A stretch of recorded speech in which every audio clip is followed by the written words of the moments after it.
Friends, ಇಂದಿನ ಕ್ಲಾಸ್ನಲ್ಲಿ ನಾವು ಕ್ಯಾಲ್ಕುಲೇಷನ್ಸ್, 5 ಮಾರ್ಕ್ಸ್ ಕ್ಯಾಲ್ಕುಲೇಷನ್ ಅಥವಾ 15 ಮಾರ್ಕ್ಸ್ ಕ್ಯಾಲ್ಕುಲೇಷನ್ ಗುಣಾದಿಗಳು, ಫೌಂಡೇಶನ್ ಫಾರ್ 15 ಮಾರ್ಕ್ಸ್ ಕ್ಯಾಲ್ಕುಲೇಷನ್ ಅಥವಾ ಇಂಪಾರ್ಟೆಂಟ್ ಪಾಯಿಂಟ್ಸ್ ಟೈಪ್ ನೋಡಿದ್ವಿ.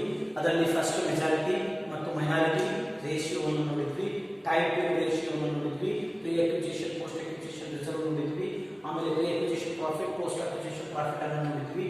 ಮೇನ್ 5ನೇ ಇಂಪಾರ್ಟೆಂಟ್ ಪಾಯಿಂಟ್ ಏನಪ್ಪಾ ಅಂದ್ರೆ flowing chart of majority interest and minority interest ಅಂತ ಕರಿತೀವಿ. ಅದಕ್ಕೆ ಕಾಮನ್ ಆಗಿ ನಾವು ಮೈನಾರಿಟಿ ಇಂಟ್ರೆಸ್ಟ್ ಕ್ಯಾಲ್ಕುಲೇಷನ್ ಅಂತ ಕರಿತೀವಿ. ಫ್ರೆಂಡ್ಸ್, ಆ ಮೈನಾರಿಟಿ ಇಂಟ್ರೆಸ್ಟ್ ಅನ್ನು ಕ್ಯಾಲ್ಕುಲೇಷನ್ ಮಾಡಬೇಕಾದ್ರೆ ನಾವು ಫಾರ್ಮೆಟ್ ಅನ್ನು ನೋಡಿ ಅದರ ಮೇಲೆ ಒಂದು ಪ್ರಾಬ್ಲಮ್ ಅನ್ನು ನೋಡೋಣ. Friend, first format. ಇದು ಮೇ ಬಿ 15 ಮಾರ್ಕ್ಸ್ಗೆ ಐದು ಮಾರ್ಕ್ಸ್ಗೆ ಕೇಳುವಂತ ಕ್ವಶನ್ ಆಗಿದೆ. ಈ ಎಲ್ಲಾ ಇಂಪಾರ್ಟೆಂಟ್ ಪಾಯಿಂಟ್ಗಳ ಮೇಲೆ ನಾವು 15 ಮಾರ್ಕ್ಸ್ ಕ್ವಶನ್ ಅನ್ನ ಪ್ರಿಪೇರ್ ಮಾಡಬೇಕಾಗುತ್ತೆ ಹೋಲ್ಡಿಂಗ್ ಕಂಪನಿ. ಅದಕ್ಕೆ ನಾವು ಮೊದಲು ಬೇಸಿಕ್ ಅನ್ನು ತಿಳ್ಕೊಂಡು ಮುಂದಿನ ಕ್ಲಾಸ್ ನಲ್ಲಿ ನಾವು 15 ಮಾರ್ಕ್ಸ್ ಪ್ರಾಬ್ಲಮ್ ಅನ್ನ ಸ್ಟಾರ್ಟ್ ಮಾಡೋಣ. ಫ್ರೆಂಡ್ಸ್, ಈಗ ಫಾರ್ಮೆಟ್ ಮಾಡೋಣ. ಫಾರ್ಮೆಟ್ ಏನಿದೆ ಅಂತ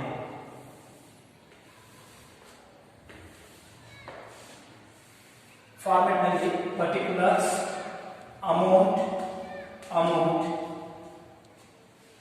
ಇಲ್ಲಿ ನಾವು ಅಮೌಂಟ್ ಇದರಲ್ಲಿ ಮೆಜಾರಿಟಿ ಅಮೌಂಟ್, ಮೈನಾರಿಟಿ ಅಮೌಂಟ್ ಅಂತ ಹೇಳ್ಬೋದು. ಮೆಜಾರಿಟಿ ಅಮೌಂಟ್, ಮೈನಾರಿಟಿ ಅಮೌಂಟ್ ಅಂತ ಹೇಳ್ಬೋದು. ಇಲ್ಲಿ ಟೋಟಲ್ ಅಂತ ಟೋಟಲ್. ಅದಕ್ಕೆ ನಾವು ಲೈನ್ ಹಾಕೋಣ. Total, majority amount, minority amount. First particulars. ಇದರಲ್ಲಿ ಫಸ್ಟ್ ಏನ್ ಬರುತ್ತಾ ಅಂದ್ರೆ ಶೇರ್ ಕ್ಯಾಪಿಟಲ್ ಬರುತ್ತಾ. ಫ್ರೆಂಡ್ಸ್, ಶೇರ್ ಕ್ಯಾಪಿಟಲ್ ಎಷ್ಟಿದೆ ಅಂದ್ರೆ ಇಲ್ಲಿ ಸಬ್ಸಿಡಿಯರಿ ಕಂಪನಿಯ ಶೇರ್ ಕ್ಯಾಪಿಟಲ್. ಈಗ ಅಂದಾಜು ಸಬ್ಸಿಡಿಯರಿ ಕಂಪನಿಯ ಶೇರ್ ಕ್ಯಾಪಿಟಲ್ 1 ಲಕ್ಷ ಇದೆ ಅಂತ ತಿಳ್ಕೊಳ್ಳಿ. ಅದ್ರ ಮೆಜಾರಿಟಿ ಇಂಟ್ರೆಸ್ಟ್ ಎಲ್ಲಿರುತ್ತಾ ಹೋಲ್ಡಿಂಗ್ ಕಂಪನಿ ಅಥವಾ ಮೆಜಾರಿಟಿ ಕಂಪನಿ ಇರುತ್ತಾ, ಉಳಿದಿದ್ದು ಮೈನಾರಿಟಿ ಕಂಪನಿ ಇರುತ್ತಾ. ಅದಕ್ಕೆ ಇಲ್ಲಿ ಶೇರ್ ಕ್ಯಾಪಿಟಲ್, ಮೆಜಾರಿಟಿ, ಮೈನಾರಿಟಿ. ಅದೇ ರೀತಿ ಎರಡನೇ ಪಾಯಿಂಟ್ ಯಾವುದು ಬರುತ್ತೆ ಅಂದ್ರೆ ಪ್ರೀ ಅಕ್ವಿಜಿಷನ್. ಎರಡನೇ ಪಾಯಿಂಟ್ ರಿಸರ್ವ್. ಕೇಳೋಣ. ರಿಸರ್ವ್ ದಲ್ಲಿ first pre acquisition reserve. Pre acquisition reserve. Pre acquisition reserve ಈಗಾಗಲೇ ನಾವು ಮಾಡಿದೀವಲ್ಲ, ಆ ರಿಸರ್ವ್ ಅಮೌಂಟ್ ಅನ್ನು ಇಲ್ಲಿ ತಂದು ಪೇಸ್ಟ್ ಮಾಡಬೇಕು. ಆ ಪೇಸ್ಟ್ ಮಾಡಿದ್ರೆ ಮೆಜಾರಿಟಿ ಮತ್ತು ಮೈನಾರಿಟಿ ರೇಷಿಯೋ ಇರುತ್ತಲ್ಲ ಆ ಪ್ರಕಾರ ಹಂಚ್ತಾ ಹೋಗಬೇಕು. ಫ್ರೆಂಡ್ಸ್, ಅದೇ ರೀತಿ post acquisition reserve.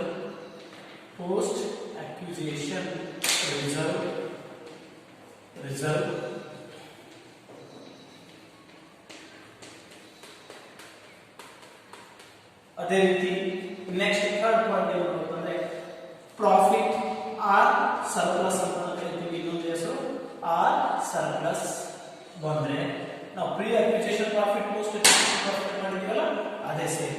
Pre acquisition profit ಅನ್ನ ಪೇಸ್ಟ್ ಮಾಡಬೇಕು. ಫ್ರೆಂಡ್, ಪ್ರೀ ಅಕ್ವಿಜಿಷನ್ ಪ್ರಾಫಿಟ್ ಅನ್ನ ಪೇಸ್ಟ್ ಮಾಡಿ ನಾವು ಮೆಜಾರಿಟಿ ಮತ್ತು ಮೈನಾರಿಟಿ ರೇಷಿಯೋ ಮಾಡಿದ್ವಲ್ಲ ಆ ಪ್ರಕಾರ ಹಂಚಬೇಕಾಗುತ್ತೆ. ಅದೇ ರೀತಿ post acquisition profit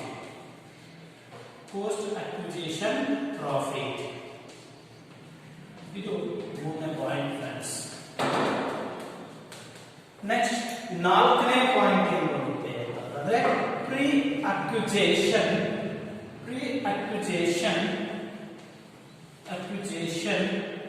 increase in the value of assets. Increase in the value of assets ಅಂದ್ರೆ ಅಂಡರ್ ವ್ಯಾಲ್ಯೂಯೇಷನ್ ಮಾಡಿದ್ರೆ, ಅಂಡರ್ ವ್ಯಾಲ್ಯೂಡ್ ಅಸೆಟ್ ಇದೆ ಇನ್ಫಾರ್ಮೇಶನ್ ಅಲ್ಲಿ, ಅಂದ್ರೆ ಬ್ಯಾಲೆನ್ಸ್ ಶೀಟ್ ಕೊಟ್ಟು ಇನ್ಫಾರ್ಮೇಶನ್ ಕೊಟ್ಟಾಗ ಅಂಡರ್ ವ್ಯಾಲ್ಯೂಯೇಷನ್ ಕೊಟ್ಟಿದ್ರೆ ಅದೇನಾಗುತ್ತೆ, ನಾವು ಆಟೋಮೆಟಿಕ್ ಅದನ್ನ ಇನ್ಕ್ರೀಸ್ ಆಫ್ ಅಸೆಟ್ಸ್ ಮಾಡಬೇಕು ಅಂತದನ್ನ ಇಲ್ಲಿ ನಾವು ಯಾಡ್ ಮಾಡಬೇಕು. ಫ್ರೆಂಡ್ಸ್, ಇಲ್ಲಿ ಟೋಟಲ್ ಮಾಡಿ ಅದನ್ನ ಹಂಚಬೇಕು. ಹಂಚಿದ ಮೇಲೆ ಇದು ಅಮೌಂಟ್ ಅನ್ನ ಟೋಟಲ್ ಮಾಡಬೇಕು. ಟೋಟಲ್ಗೆ ಎ ಅಂತ ಟ್ರೀಟ್ ಮಾಡಬೇಕು. ಇದು ಈ ಫಾರ್ಮೆಟ್ ನ ಮುಂದುವರೆದ ಭಾಗ ನೋಡಿ. ಫ್ರೆಂಡ್ಸ್, ಸೇಲ್ ಇದೆ. ಫಾರ್ಮೆಟ್ ನೆನಪಿರಬೇಕು, ಇಂಪಾರ್ಟೆಂಟ್ ಇದೆ.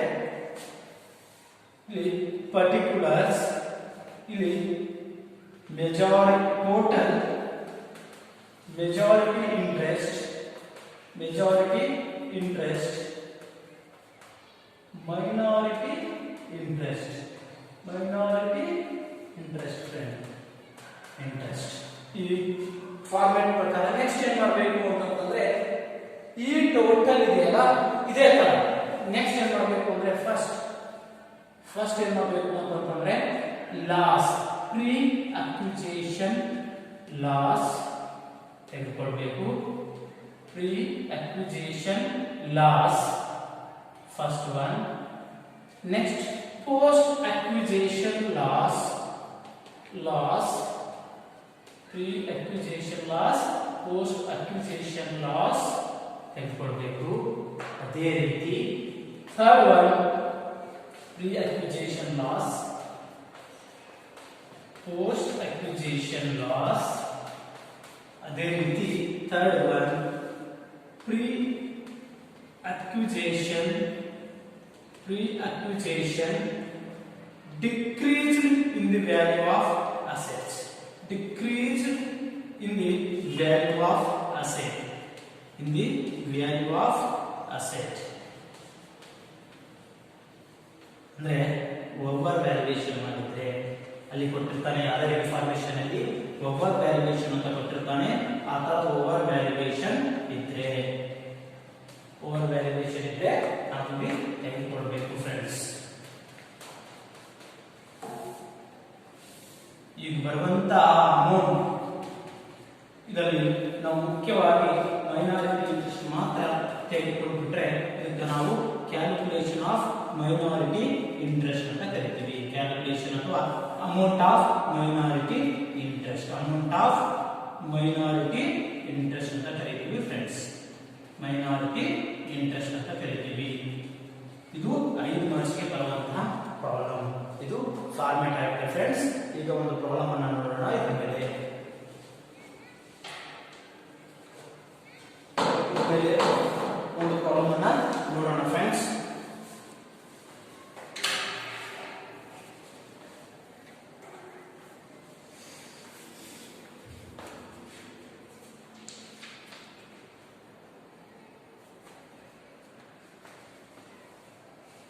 ಈಗ ಕ್ವಶನ್ ನಿಮಗೆ ಯಾವ ಕ್ವಶನ್ ಇದೆ ಆ ಎಲ್ಲ ಕ್ವಶನ್ಗಳನ್ನು ನಾನು ಪೋಸ್ಟ್ ಮಾಡ್ತೀನಿ ಫ್ರೆಂಡ್ಸ್.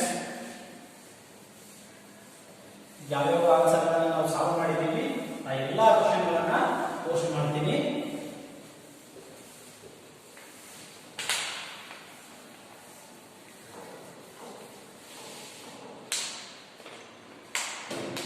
ಈಗ ನಾವು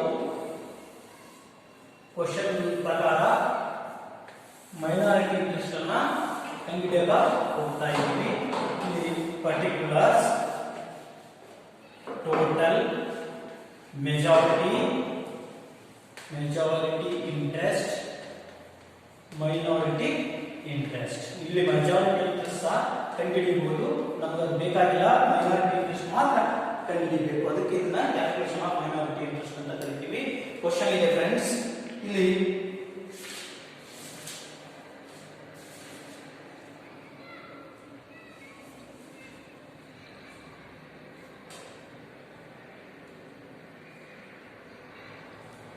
ಹೇಳ್ತಾನೆ following are the details. Question ನಲ್ಲಿ following are the details of Vijayanagara company limited as on 31st 2006 ಅಂತ ಹೇಳ್ತಿದ್ದಾನೆ.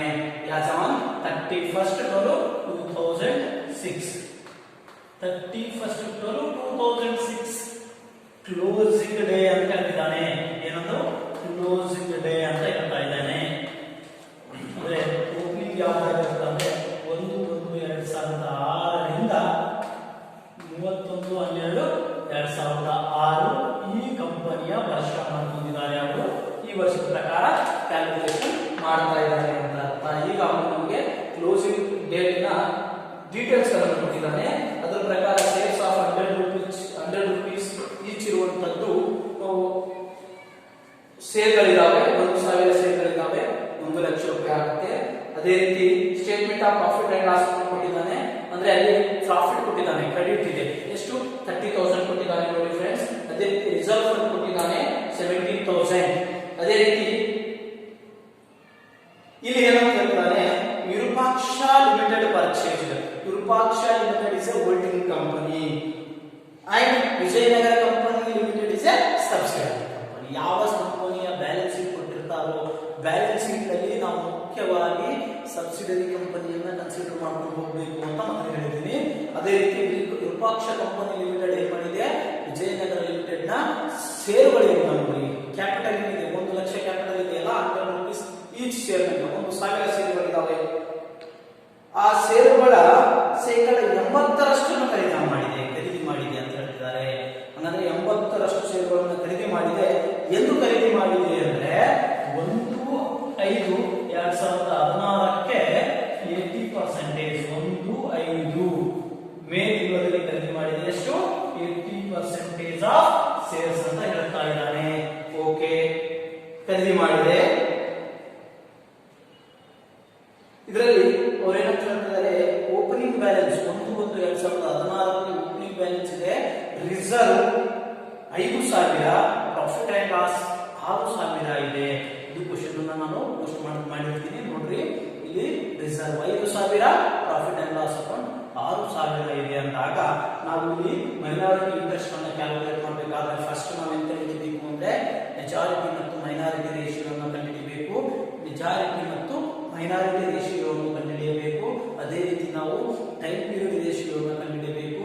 ಅದೇ ರೀತಿ ನಾವು reserves, pre acquisition reserve, post acquisition reserve ಅನ್ನು ಕಂಡುಹಿಡಿಯಬೇಕು. ಅದೇ ರೀತಿ ನಾವು pre acquisition profit, post acquisition profit ಅನ್ನು ಕಂಡುಹಿಡಿದ ಮೇಲೆ ನಾವೇನ್ ಮಾಡಬೇಕು, ಮೈನಾರಿಟಿ ಇಂಟ್ರೆಸ್ಟ್ ಅನ್ನು ಕ್ಯಾಲ್ಕುಲೇಷನ್ ಮಾಡಬೇಕು. ಇದು ನಿಮಗೆ 5 ಮಾರ್ಕ್ಸ್ಗೆ ಕೇಳುವ ಸಂಭವವಿರೋದ್ರಿಂದ ಫ್ರೆಂಡ್ಸ್ ಇದನ್ನು ಮಾಡಿಸ್ತಾ ಇದ್ದೀನಿ.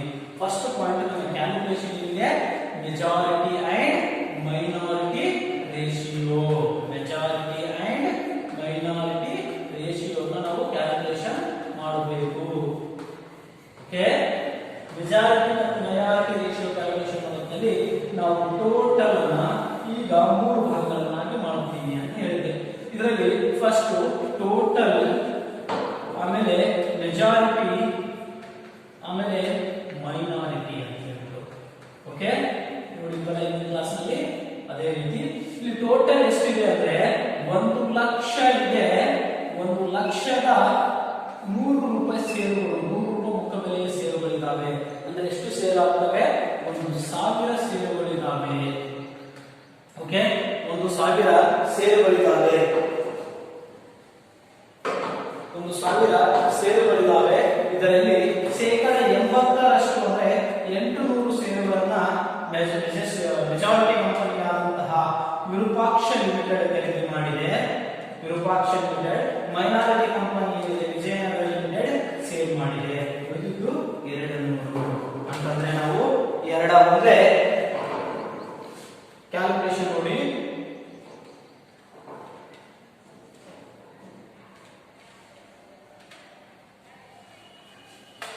ಇಲ್ಲಿ 2 ಮುಂದೆ 2 4 ರೇಷಿಯೋ ಎಷ್ಟು? Ratio is answer. ನಿಮ್ಮ ಆನ್ಸರ್ ಪ್ರಕಾರ ರೇಷಿಯೋ ಎಷ್ಟು? ರೇಷಿಯೋ ಎಷ್ಟು? 4:1. ಮೆಜಾರಿಟಿ ರೇಷಿಯೋ 4:1 ಅಂದ್ರೆ 4/5, 1/5. ಅದೇ ರೀತಿ ನಮಗೆ ಎರಡನೆಯ ಕ್ಯಾಲ್ಕುಲೇಷನ್ ಏನಾಗಿರಬೇಕು ಅಂತ ಹೇಳಿದೆ ನಾನು, ಪೀರಿಯಡ್ ರೇಷಿಯೋ ಅಥವಾ ಟೈಮ್ ರೇಷಿಯೋ. ಟೈಮ್ ರೇಷಿಯೋದಲ್ಲಿ ನಾವು 2 ಭಾಗ ಮಾಡ್ತೀವಿ, ನೆನಪಿಟ್ಕೊಳ್ಳಿ. ಇವು 5 ಮಾರ್ಕ್ಸ್ ಕೇಳುವಂತಹ ಕ್ವಶನ್ಗಳಾಗಿರೋದ್ರಿಂದ ನೆನಪಿಟ್ಕೊಳ್ಬೇಕಾಗಿ. ಓಕೆ, ಇಲ್ಲಿ ನಾವು ಇದನ್ನ ಪ್ರೀ ಅಕ್ವಿಜಿಷನ್ ಪೀರಿಯಡ್ ಅಂತೀವಿ, acquisition period, post acquisition period ಅಂತ ಡಿವೈಡ್ ಮಾಡ್ತೀವಿ. ಕಂಪನಿಯ ಖರೀದಿಗಿಂತ ಮೊದಲನೇ ಅವಧಿ ಅಂದ್ರೆ 1/1/2014 ಸ್ಟಾರ್ಟ್ ಆಗಿದ್ದ ಇಯರ್ 31/12 ಕ್ಲೋಸ್ ಆಗುತ್ತಾ. ಆದ್ರೆ ಕಂಪನಿ ಯಾವಾಗ ಖರೀದಿ ಆಗುತ್ತಾ?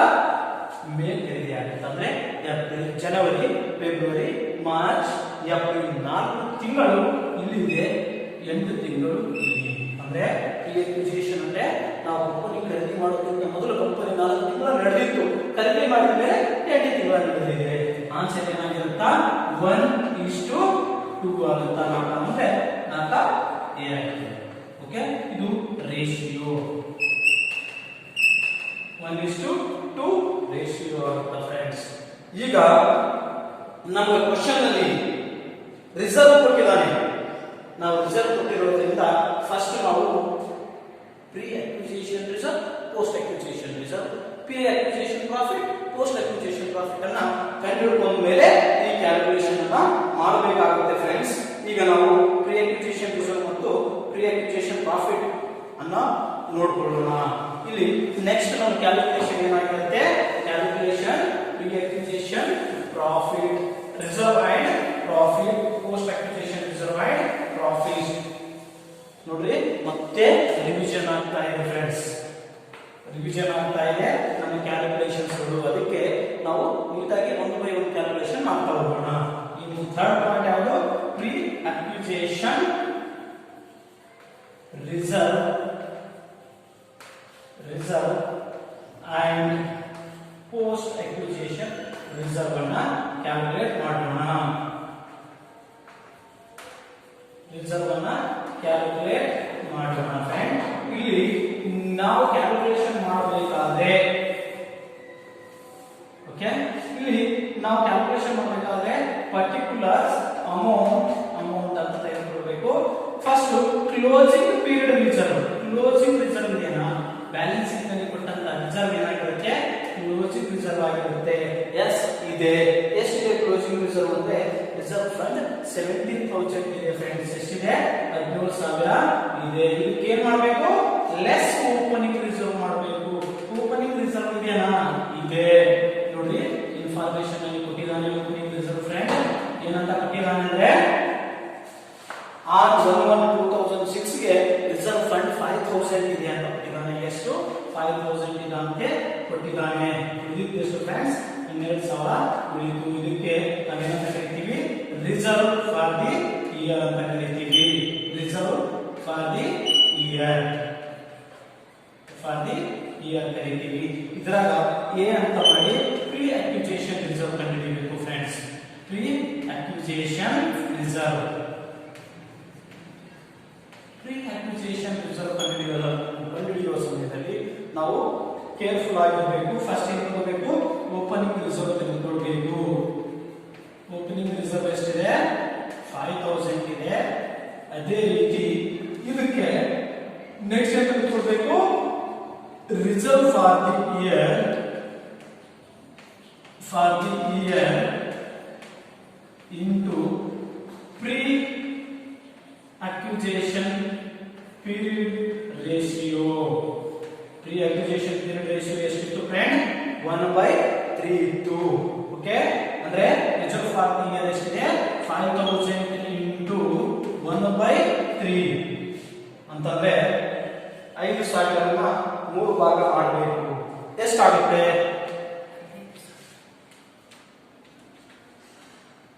1/3 ಅಂದ್ರೆ 1,667 ಆಗುತ್ತೆ. ಸಾರಿ, 20,000 ಇಲ್ಲ, 12,000 ಇದೆ. 12,000 3 ಭಾಗ ಮಾಡಬೇಕು. 12,000 3 ಭಾಗ ಮಾಡಿದ್ರೆ ಎಷ್ಟಾಗುತ್ತೆ, 4,000 ಬರುತ್ತೆ. 4,000 ಆನ್ಸರ್ ಆಗುತ್ತೆ. ಟೋಟಲ್ 9,000 ಪ್ರೀ ಅಕ್ವಿಸಿಷನ್ ರಿಸರ್ವ್ ಆಗುತ್ತೆ ಫ್ರೆಂಡ್. ಓಕೆ, ಅದೇ ರೀತಿ ಬಿ, ಪೋಸ್ಟ್ ಅಕ್ವಿಸಿಷನ್ ರಿಸರ್ವ್ ಅನ್ನ ಕ್ಯಾಲ್ಕುಲೇಟ್ ಮಾಡಬೇಕು. ಪೋಸ್ಟ್ ಅಕ್ವಿಸಿಷನ್ ರಿಸರ್ವ್ ಕ್ಯಾಲ್ಕುಲೇಟ್ ಮಾಡಬೇಕಾದ್ರೆ ಏನಿದೆ ಅಂದ್ರೆ, reserve for the year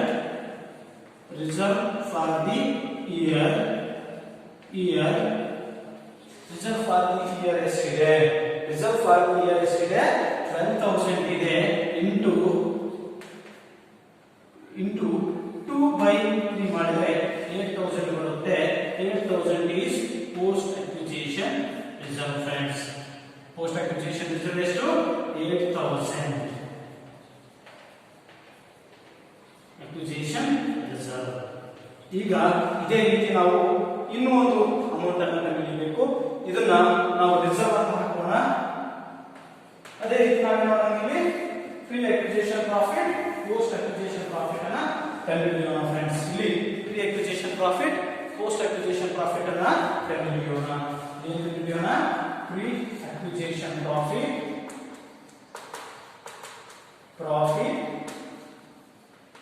and post acquisition profit ಅನ್ನ ಕಂಡುಹಿಡಿಯೋಣ. ಪ್ರಾಫಿಟ್ ಅನ್ನ ಕಂಡುಹಿಡಿಯೋಣ friends. Okay, pre acquisition profit, post acquisition profit ಅನ್ನ ಕಂಡುಹಿಡಿಯೋಣ.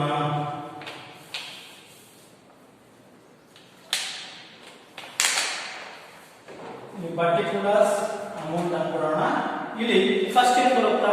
Closing profit friends. ಅಂದ್ರೆ ಬ್ಯಾಲೆನ್ಸ್ ಶೀಟ್ ನಲ್ಲಿ ಕೊಟ್ಟಂತಹ 31/12/2006 ಕೊಟ್ಟಂತಹ ಪ್ರಾಫಿಟ್ ಎಷ್ಟಿದೆ ಅಂದ್ರೆ ಕ್ರೆಡಿಟ್ ಇದೆ. ಕ್ರೆಡಿಟ್ ಅಂದ್ರೆ ಪ್ರಾಫಿಟ್ ಅಂತ ಅರ್ಥ. ಎಷ್ಟು? 30,000 ಇದೆ ಫ್ರೆಂಡ್ಸ್. ನಾವು 30,000 ಅನ್ನ ತೆಗೆದುಕೊಳ್ಳೋಣ. ಅದರಲ್ಲಿ ಲೆಸ್ ಏನಿರುತ್ತೆ? ಓಪನಿಂಗ್ ಪ್ರಾಫಿಟ್ ಮಾಡಬೇಕು. ಓಪನಿಂಗ್ ಪ್ರಾಫಿಟ್ ಕೊಟ್ಟಿದ್ದಾನ? ಹೌದು, ಕೊಟ್ಟಿದ್ದಾನೆ ಫ್ರೆಂಡ್ಸ್. ಓಪನಿಂಗ್ ಪ್ರಾಫಿಟ್ ಕೊಟ್ಟಿದ್ದಾನ ಅಂದ್ರೆ ಕೊಟ್ಟಿದ್ದಾನೆ. ಎಷ್ಟು ಕೊಟ್ಟಿದ್ದಾನೆ ಅಂದ್ರೆ ಓಪನಿಂಗ್ ಪ್ರಾಫಿಟ್ 6,000 ಕೊಟ್ಟಿದ್ದಾನೆ. ನೋಡ್ರಿ, ಇನ್ಫಾರ್ಮೇಶನ್ ಅಲ್ಲಿ opening profit on 1/1/2006 last line ಇದೆ. 1/1/2006 ಓಪನಿಂಗ್ ಪ್ರಾಫಿಟ್ ಎಷ್ಟಿದೆ? 6,000 ಇದೆ. ಅಂದ್ರೆ ನಾವೀಗ 6,000 ಅನ್ನ ಲೆಸ್ ಮಾಡೋಣ ಫ್ರೆಂಡ್ಸ್. ಇದು 24,000 ರೂಪೀಸ್. ಈ 24,000 ಗೆ ಏನಂತ ಕರಿತೀವಿ? ಪ್ರಾಫಿಟ್ ಫಾರ್ ದಿ ಇಯರ್ ಅಂತ ಕರಿತೀವಿ friends. Profit for the year ಅಂತ ಕರಿತೀವಿ. ಈಗ ನಾವೇನ್ ಕಂಡುಹಿಡಿಯಕ್ಕೆ ಹೋಗೋಣ ಅಂದ್ರೆ ಪ್ರೀ ಅಕ್ವಿಸಿಷನ್ ಪ್ರಾಫಿಟ್ ಅನ್ನ ಕಂಡುಹಿಡಿಯೋಣ. ಪ್ರೀ ಅಕ್ವಿಸಿಷನ್ ಪ್ರಾಫಿಟ್ ಅನ್ನ ಕಂಡುಹಿಡಿಯೋಣ ಫ್ರೆಂಡ್ಸ್.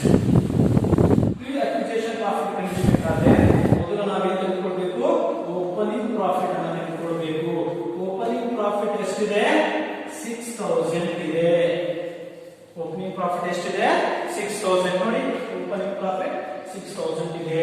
ಈಗ ನೆಕ್ಸ್ಟ್ ನಾವು profit for the year into pre acquisition period ratio. Pre acquisition period ratio ಮಾಡಿದೆ ಫ್ರೆಂಡ್ಸ್. ಎಷ್ಟಿದೆ ಪ್ರಾಫಿಟ್? 24,000 ಇದೆ. 24,000 ಇಂಟು 1/3 ಅಂದ್ರೆ 8,000 ಆಗುತ್ತೆ. 24,000 ಭಾಗ ಮಾಡಿ ಅದರಲ್ಲಿ ಒಂದು ಭಾಗ ತೆಗೆದುಕೊಳ್ಳಿ. ಅದೆಷ್ಟಾಗುತ್ತೆ? 8,000. ಟೋಟಲ್ ಎಷ್ಟಾಗುತ್ತೆ? 14,000. 14,000 ಏನು? ಪ್ರೀ ಅಕ್ವಿಸಿಷನ್ ಪ್ರಾಫಿಟ್ ಆಗುತ್ತೆ. ಓಕೆ ಫ್ರೆಂಡ್ಸ್, ಅದೇ ರೀತಿ B post acquisition profit. Post acquisition profit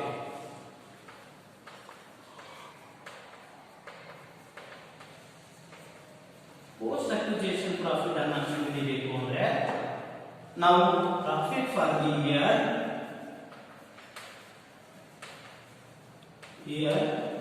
into post acquisition period ratio. Acquisition period ratio ಮಾಡಬೇಕು ಫ್ರೆಂಡ್ಸ್. ನೋಡ್ರಿ, ಪ್ರಾಫಿಟ್ ಫಾರ್ ದಿ ಇಯರ್ ಇದೆ 24,000 ಇದೆ. ನೋಡಿ friends, profit for the year 24,000 ಇದೆ. ಅದಕ್ಕೆ ರೇಷಿಯೋ 2/3 ಅಂದ್ರೆ 16,000 ಆಗುತ್ತಾ? ಈ 16,000 ಪೋಸ್ಟ್ ಅಕ್ವಿಸಿಷನ್ ಪ್ರಾಫಿಟ್ ಇದೆ ಫ್ರೆಂಡ್ಸ್. ಈಗ ನಾವು majority and minority interest flowing chart ಅಥವಾ ಮೈನಾರಿಟಿ ಇಂಟ್ರೆಸ್ಟ್ ಅನ್ನ ಕ್ಯಾಲ್ಕುಲೇಷನ್ ಮಾಡೋಣ ಫ್ರೆಂಡ್ಸ್. ಈಗ ನಾವು ಇದಕ್ಕೆ ಫಾರ್ಮೆಟ್ ಅನ್ನು ನೋಡಿದ್ವಿ ಫ್ರೆಂಡ್ಸ್. ಅದರ ಪ್ರಕಾರ ನಾವು ಕ್ಯಾಲ್ಕುಲೇಷನ್ ಅನ್ನ ಮಾಡ್ತಾ ಹೋಗೋಣ. ಆ ಫಾರ್ಮೆಟ್ ಪ್ರಕಾರ ಫಸ್ಟ್ ಏನು ತೆಗೆದುಕೊಳ್ಬೇಕು ಫ್ರೆಂಡ್ಸ್? ಶೇರ್ ಕ್ಯಾಪಿಟಲ್ ಅನ್ನ ತೆಗೆದುಕೊಳ್ಬೇಕು ಅಂತ. ಶೇರ್ ಕ್ಯಾಪಿಟಲ್ ತೆಗೆದುಕೊಳ್ಬೇಕು ಅಂತ. ಶೇರ್ ಕ್ಯಾಪಿಟಲ್ ಎಷ್ಟಿದೆ? 1 lakh ಇದೆ. ಅದಕ್ಕೆ ಮೆಜಾರಿಟಿ ಎಷ್ಟಿದೆ? ಹೋಲ್ಡಿಂಗ್ ಕಂಪನಿ ಯಾವುದಿದೆ? ವಿರೂಪಾಕ್ಷ ಕಂಪನಿ.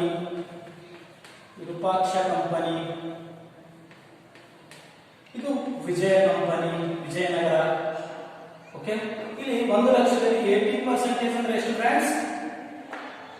80,000 rupees. ಇಲ್ಲಿ 20,000 rupees ಮೈನಾರಿಟಿ ಇಂಟ್ರೆಸ್ಟ್ ಇದೆ. ಓಕೆ ಫ್ರೆಂಡ್ಸ್, ಅದೇ ರೀತಿ ನೆಕ್ಸ್ಟ್ ಏನ್ ಮಾಡಬೇಕು? ನಾವು ರಿಸರ್ವ್ ಅನ್ನು ನೋಡಬೇಕು ಫ್ರೆಂಡ್ಸ್. ರಿಸರ್ವ್ಸ್. ಈಗ ರಿಸರ್ವ್ಸ್ ನಲ್ಲಿ ನಾವು ಪ್ರೀ ಅಕ್ವಿಸಿಷನ್ ರಿಸರ್ವ್ ಅನ್ನು ತೆಗೆದುಕೊಂಡು ರೇಷಿಯೋ ಪ್ರಕಾರ ಡಿವೈಡ್ ಮಾಡಬೇಕು. ಪ್ರೀ ಅಕ್ವಿಸಿಷನ್ ರಿಸರ್ವ್ ತೆಗೆದುಕೊಳ್ಬೇಕು. ಪ್ರೀ ಅಕ್ವಿಸಿಷನ್ ರಿಸರ್ವ್ ಎಷ್ಟಿದೆ ನೋಡಿ ಫ್ರೆಂಡ್ಸ್, ಇಲ್ಲಿ ನಾವು ರಿಸರ್ವ್ ಅಲ್ಲಿ ಪ್ರೀ ಅಕ್ವಿಸಿಷನ್ ರಿಸರ್ವ್ ಎಷ್ಟಿದೆ 9000 ಇದೆ. ಪ್ರೀ ಅಕ್ವಿಸಿಷನ್ ರಿಸರ್ವ್ ಎಷ್ಟಿದೆ 9000 ಇದೆ. ಟೋಟಲ್ 9000 ತೆಗೆದುಕೊಂಡ್ಬಿಡ್ರಿ. ಈಗ 80 and 20 21 24 ಅಂತ ಹೇಳ್ಬಿಟ್ಟು ನಾವು ರೇಷಿಯೋ ಮಾಡಿದ್ವಿ. ಎಷ್ಟಪ್ಪ ಮಾಡಿದ್ವಿ 4:1 ಅಂತ ರೇಷಿಯೋ ಮಾಡಿದ್ವಿ. 5 ಭಾಗ ಮಾಡಿದ್ವಿ ರೇಷಿಯೋದಲ್ಲಿ. ಈಗ ನಾವು 9000 ನ 5 ಭಾಗ ಆಗಿ ಡಿವೈಡ್ ಮಾಡೋಣ ಫ್ರೆಂಡ್ಸ್. ಅಂದ್ರೆ 9000 ಇಂಟು 4 ಡಿವೈಡೆಡ್ ಬೈ 5 ಅಂದ್ರೆ ಎಷ್ಟಾಗುತ್ತೆ? ಇದು 7200 ಆಗುತ್ತೆ ಫ್ರೆಂಡ್ಸ್. ಬ್ಯಾಲೆನ್ಸ್ ಉಳಿದಂತ ಅಮೌಂಟ್ 1800 ಆಗುತ್ತೆ. ಇದು ಪ್ರೀ ಅಕ್ವಿಸಿಷನ್ ರಿಸರ್ವ್ ಫ್ರೆಂಡ್ಸ್. ಅದೇ ರೀತಿ ಪೋಸ್ಟ್ ಅಕ್ವಿಸಿಷನ್ ರಿಸರ್ವ್ ಏನಾಗುತ್ತೆ? ಪೋಸ್ಟ್ ಅಕ್ವಿಸಿಷನ್ ರಿಸರ್ವ್ ಸಹ 4:1 ಪ್ರಕಾರ ಹಂಚಬೇಕು. ಎಷ್ಟಿದೆ ಪೋಸ್ಟ್ ಅಕ್ವಿಸಿಷನ್ ರಿಸರ್ವ್? 8000 ಇದೆನಾ? ಈ 8000 ಅನ್ನ ಹಂಚಿ. ಯಾವ ರೀತಿ ಹಂಚ್ತೀವಿ? 8000 ಅನ್ನ 8000 ಇಂಟು 4 ಡಿವೈಡೆಡ್ ಬೈ 5 ಮಾಡಿದ್ರೆ 6400. ಉಳಿದಿದ್ದು 1600 rupees ಅನ್ನ ಹಂಚಬೇಕು ಫ್ರೆಂಡ್ಸ್. ಓಕೆ, ಅದೇ ರೀತಿ ನೆಕ್ಸ್ಟ್ ಥರ್ಡ್ ಯಾವುದು ಬರುತ್ತೆ? ಪ್ರಾಫಿಟ್ ಆರ್ ಸರ್ಪ್ಲಸ್ ಅಥವಾ ಲಾಸ್. ಇದನ್ನ ಹಂಚಬೇಕು ಫ್ರೆಂಡ್ಸ್. ಇದರಲ್ಲಿ ನಾವು ಫಸ್ಟ್ ಯಾವುದು? ಪ್ರೀ ಅಕ್ವಿಸಿಷನ್ ಪ್ರಾಫಿಟ್ ಅನ್ನ ತೆಗೆದುಕೊಳ್ಳಬೇಕು. ಪ್ರೀ ಅಕ್ವಿಸಿಷನ್ ಪ್ರಾಫಿಟ್ ಅನ್ನ ತೆಗೆದುಕೊಳ್ಳಬೇಕು. ಅದನ್ನು ಸಹ ಸೇಮ್ ರೇಷಿಯೋ ಪ್ರಕಾರ ಹಂಚಬೇಕು 4:1. ಯಾಕಂದ್ರೆ ಮೆಜಾರಿಟಿ ಮತ್ತು ಮೈನಾರಿಟಿ ರೇಷಿಯೋ ಪ್ರಕಾರನೇ ಹಂಚಬೇಕು. ನಮ್ಮ ಕ್ಯಾಲ್ಕುಲೇಷನ್ ಇದೆ ಮೆಜಾರಿಟಿ ಇಂಟ್ರೆಸ್ಟ್ ಮೈನಾರಿಟಿ ಇಂಟ್ರೆಸ್ಟ್ ಇರೋದ್ರಿಂದ ನಮ್ಮ ರೇಷಿಯೋ ಯಾವ್ದಿರುತ್ತೆ? ಮೆಜಾರಿಟಿ ರೇಷಿಯೋ ಮೈನಾರಿಟಿ ರೇಷಿಯೋನ ಯೂಸ್ ಮಾಡಬೇಕು ಅಂತ. ಈಗ ಪ್ರೀ ಅಕ್ವಿಸಿಷನ್ ಪ್ರಾಫಿಟ್ ಎಷ್ಟಿದೆ ಫ್ರೆಂಡ್? ಪ್ರೀ ಅಕ್ವಿಸಿಷನ್ ಪ್ರಾಫಿಟ್ 14000 ಇದೆ ಫ್ರೆಂಡ್ಸ್. ಈಗ ಈ 14000ನ ನಾವು 5 ಭಾಗ ಮಾಡಿಬಿಟ್ಟು ಹಂಚಬೇಕಾಗುತ್ತೆ. 14000 ಇಂಟು 4/5 ಅನ್ನು ಮಾಡಬೇಕು. 11200 ರೂಪಾಯಿ ಆಗುತ್ತೆ ಫ್ರೆಂಡ್ಸ್. ಬ್ಯಾಲೆನ್ಸ್ ಉಳಿದಂತ ಅಮೌಂಟ್ 2800 ರೂಪಾಯಿನ ನಾವು ಮೈನಾರಿಟಿಗೆ ಕೊಡಬೇಕು. ಅದೇ ರೀತಿ ಫ್ರೆಂಡ್ಸ್ ಈಗ ಪೋಸ್ಟ್ ಅಕ್ವಿಸಿಷನ್ ಪ್ರಾಫಿಟ್ ಅನ್ನ ಹಂಚಬೇಕು. ಅಕ್ವಿಸಿಷನ್ ಪ್ರಾಫಿಟ್ ಅನ್ನು ಸಹ ಸೇಮ್ ರೇಷಿಯೋ ಮೇಲೆ, ಯಾವ ರೇಷಿಯೋ ಇದೆ? ಮೆಜಾರಿಟಿ ಮತ್ತು ಮೈನಾರಿಟಿ ರೇಷಿಯೋ 4:1 ಮೇಲೆ ಹಂಚಬೇಕು. ಅಮೌಂಟ್ ಎಷ್ಟಿದೆ ನೋಡಿ? ಪೋಸ್ಟ್ ಅಕ್ವಿಸಿಷನ್ ಪ್ರಾಫಿಟ್ 16000 ಇದೆ ಫ್ರೆಂಡ್ಸ್. ಈ 16000 ಅನ್ನ ಅದರ 5 ಭಾಗ ಮಾಡಿ ಹಂಚಬೇಕಾಗುತ್ತೆ. ಅಂದ್ರೆ 16000 ಇಂಟು 4/5 ಮಾಡಿದ್ರೆ 12800 ಆಗುತ್ತೆ ಫ್ರೆಂಡ್ಸ್. ಉಳಿದಂತಹ 3200 ಇಲ್ಲಿ ಹಂಚಬೇಕಾಗುತ್ತೆ ಫ್ರೆಂಡ್ಸ್. ಈಗ ನಮಗೆ ನೆಕ್ಸ್ಟ್ ಏನು ಬರುತ್ತೆ? 4th ಪಾಯಿಂಟ್ ಬರುತ್ತೆ. 4th point increase in the value of assets ಇದೆ. ಅದನ್ನ ಇಲ್ಲಿ ಕೊಟ್ಟಿಲ್ಲದೆ ಇರೋದ್ರಿಂದ ನಾವು ಕ್ಯಾಲ್ಕುಲೇಷನ್ ಮಾಡಬೇಕಾದ ಅವಶ್ಯಕತೆ ಇಲ್ಲ ಫ್ರೆಂಡ್ಸ್. ಇದನ್ನ ಟೋಟಲ್ ಮಾಡಿಬಿಡೋಣ. ಈಗ ಟೋಟಲ್ ಮಾಡಿದ್ರೆ 1,90,000 ಪ್ಲಸ್ 8,000 1,17,000 ಪ್ಲಸ್ 14,000 ಅಂದ್ರೆ 1,33,000 1,37,000 1,47,000 ಆಗುತ್ತೆ ಫ್ರೆಂಡ್ಸ್. 47,000 ಆಗುತ್ತೆ.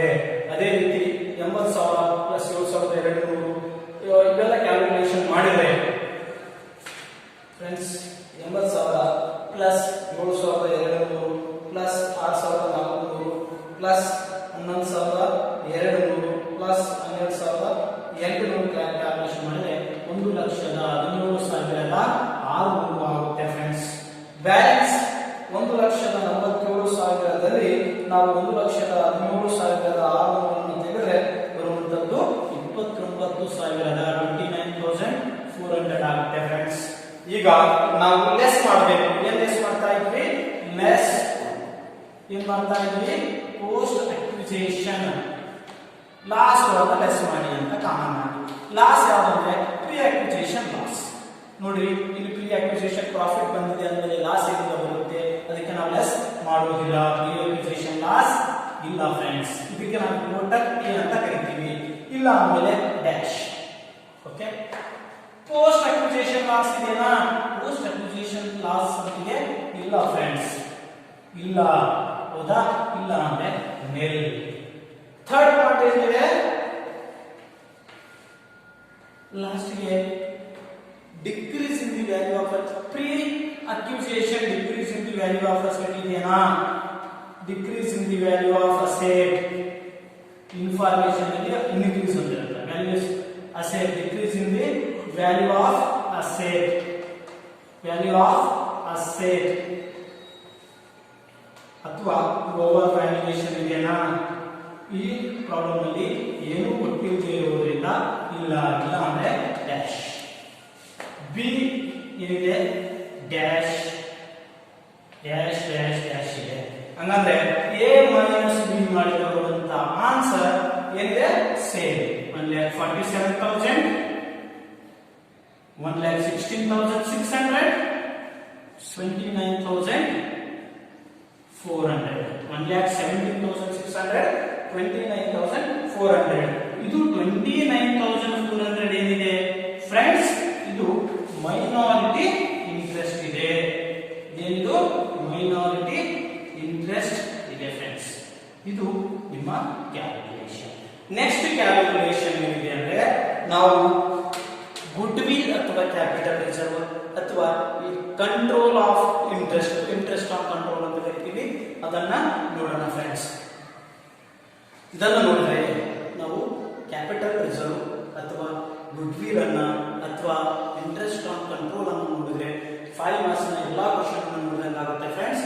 ಮುಂದಿನ ಕ್ಲಾಸ್ ನಲ್ಲಿ ನಾವು 15 ಮಾರ್ಕ್ಸ್ ನ ಕ್ವಶನ್ ಅನ್ನ ಮಾಡಬಹುದು. ಅದಕ್ಕಾಗಿ ನಾವು ಈ ಕ್ಲಾಸ್ ನಲ್ಲಿ ನೋಡ್ಬಿಡೋಣ ಕ್ಯಾಪಿಟಲ್ ರಿಸರ್ವ್ ಅಥವಾ ಗುಡ್ ವಿಲ್ ಅಥವಾ ಇಂಟ್ರೆಸ್ಟ್ ಆನ್ ಕಂಟ್ರೋಲ್ ಅನ್ನ ನೋಡ್ಬಿಡೋಣ ಫ್ರೆಂಡ್ಸ್.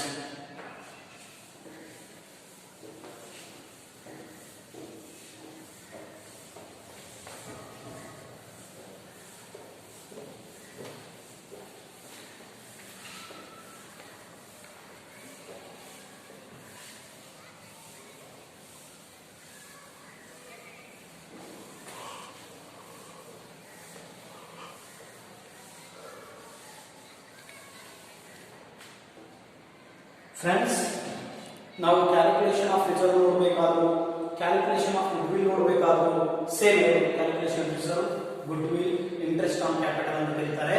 ಇದನ್ನು ನೋಡಬೇಕಾದ್ರೂ ಸಹ ನಾವು ಈಗ ಏನು ಎಲ್ಲಾ ಪಾಯಿಂಟ್ಸ್ ಗಳನ್ನ ಮಾಡಿದ್ವಿ ಅದನ್ನ ಮಾಡ್ಕೊಂಡು ಹೋಗ್ಬೇಕಾಗುತ್ತೆ. ಇದು ಸಹ ಈ ಮಾರ್ಕ್ಸ್ ಕೇಳುವಂತ ಸಂಭವವಿದೆ. ಟೋಟಲಿ ಈ ನಿಮ್ಮ ಎಲ್ಲಾ ಇಂಪಾರ್ಟೆಂಟ್ ಪಾಯಿಂಟ್ಸ್ ಗಳು ಇರುತ್ತಲ್ಲ 15 ಮಾರ್ಕ್ಸ್ ನಲ್ಲಿ ಒಂದು ಪ್ರಾಬ್ಲಮ್ ನಲ್ಲಿ ಬರಬಹುದು. ಅದಕ್ಕೆ ನಾವು 15 ಮಾರ್ಕ್ಸ್ ಪ್ರಿಪೇರ್ ಆಗೋಕ್ಕಿಂತ ಮೊದಲು, ಹೋಗೋಕ್ಕಿಂತ ಮೊದಲು ಇದನ್ನ ಕವರ್ ಮಾಡಬೇಕಾಗುತ್ತೆ. ಯಾವುದು ಅಂದ್ರೆ ಕ್ಯಾಲ್ಕುಲೇಷನ್ ಆಫ್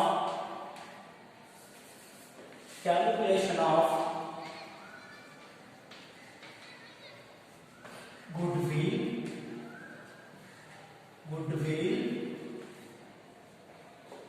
ಕ್ಯಾಪಿಟಲ್ ರಿಸರ್ವ್, ಇದರಿಗೆ ಹೆಸರುಗಳು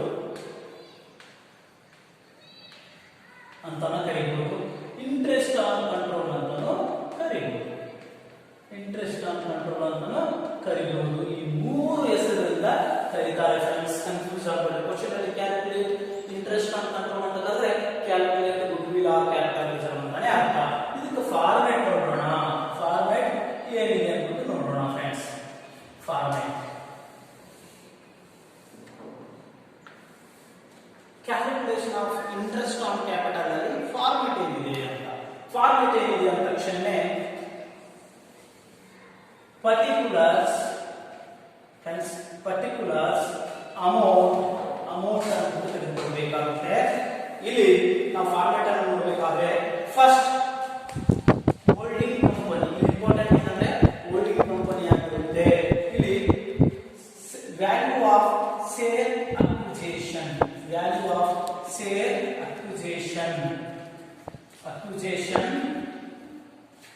ಯಾರು ಖರೀದಿ ಮಾಡಿರ್ತಾರೆ? Holding company by holding company ಎಷ್ಟು ಕೊಟ್ಟು ಸ್ಟೇಟ್ ಕ್ಯಾಪಿಟಲ್ ನಾವು ಖರೀದಿ ಮಾಡಿದ್ರೆ ಆ ಅಮೌಂಟ್ ಅನ್ನ ಹಾಕಬೇಕು ಫ್ರೆಂಡ್ಸ್. ಹಾಕಿ ಈ ಅಮೌಂಟ್ಗೆ ನಾವೇನ್ ಮಾಡಬೇಕು ಅಂತಂದ್ರೆ yard good will of both companies in balance. Companies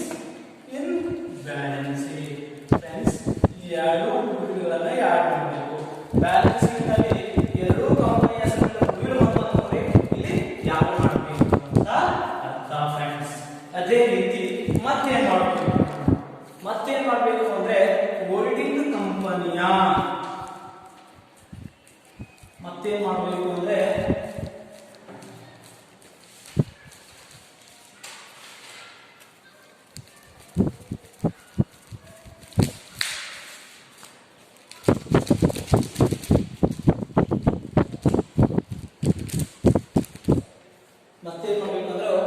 holding ಕಂಪನಿಯ ಪ್ರೀ ಅಕ್ವಿಜಿಷನ್ ಲಾಸ್ ಅನ್ನ ಓನ್ಲಿ ಹೋಲ್ಡಿಂಗ್ ಕಂಪನಿ ಫ್ರೆಂಡ್ಸ್ ನೆನಪಿಟ್ಟುಕೊಳ್ಳಿ ಹೋಲ್ಡಿಂಗ್ ಕಂಪನಿಯ ಪ್ರೀ ಅಕ್ವಿಜಿಷನ್ ಲಾಸ್ ತೆಗೆದುಕೊಳ್ಳಬೇಕು ಯಾಡ್ ಮಾಡಬೇಕು ಓಕೆ ಮತ್ತೆ ಮಾಡಬೇಕು ಅಂತಂದ್ರೆ decrease in the value of assets ಇದ್ರೆ ಯಾರು ಮಾಡಬೇಕು decrease in the value of asset value of asset ಇದ್ರೆ ವ್ಯಾಲ್ಯೂ ಆಫ್ ಅಸೆಟ್ ಇದ್ರೆ ಯಾರು ಮಾಡಬೇಕು decrease in value of asset ಅಂದ್ರೆ ಇಲ್ಲಿ ಓವರ್ ವ್ಯಾಲ್ಯೂಯೇಷನ್ ಅಂತ ಕೊಟ್ಟಿರ್ತಾನಲ್ಲ ಆ ಅಮೌಂಟ್ ಓವರ್ ವ್ಯಾಲ್ಯೂಯೇಷನ್ ಕೊಟ್ಟಂತಹ ಅಮೌಂಟ್ ಅಂತ ಫ್ರೆಂಡ್ಸ್ ಓಕೆ ಓವರ್ ವ್ಯಾಲ್ಯೂಯೇಷನ್ ಕೊಟ್ಟಂತಹ ಅಮೌಂಟ್ ಇದು ಟೋಟಲ್ ಮಾಡಬೇಕು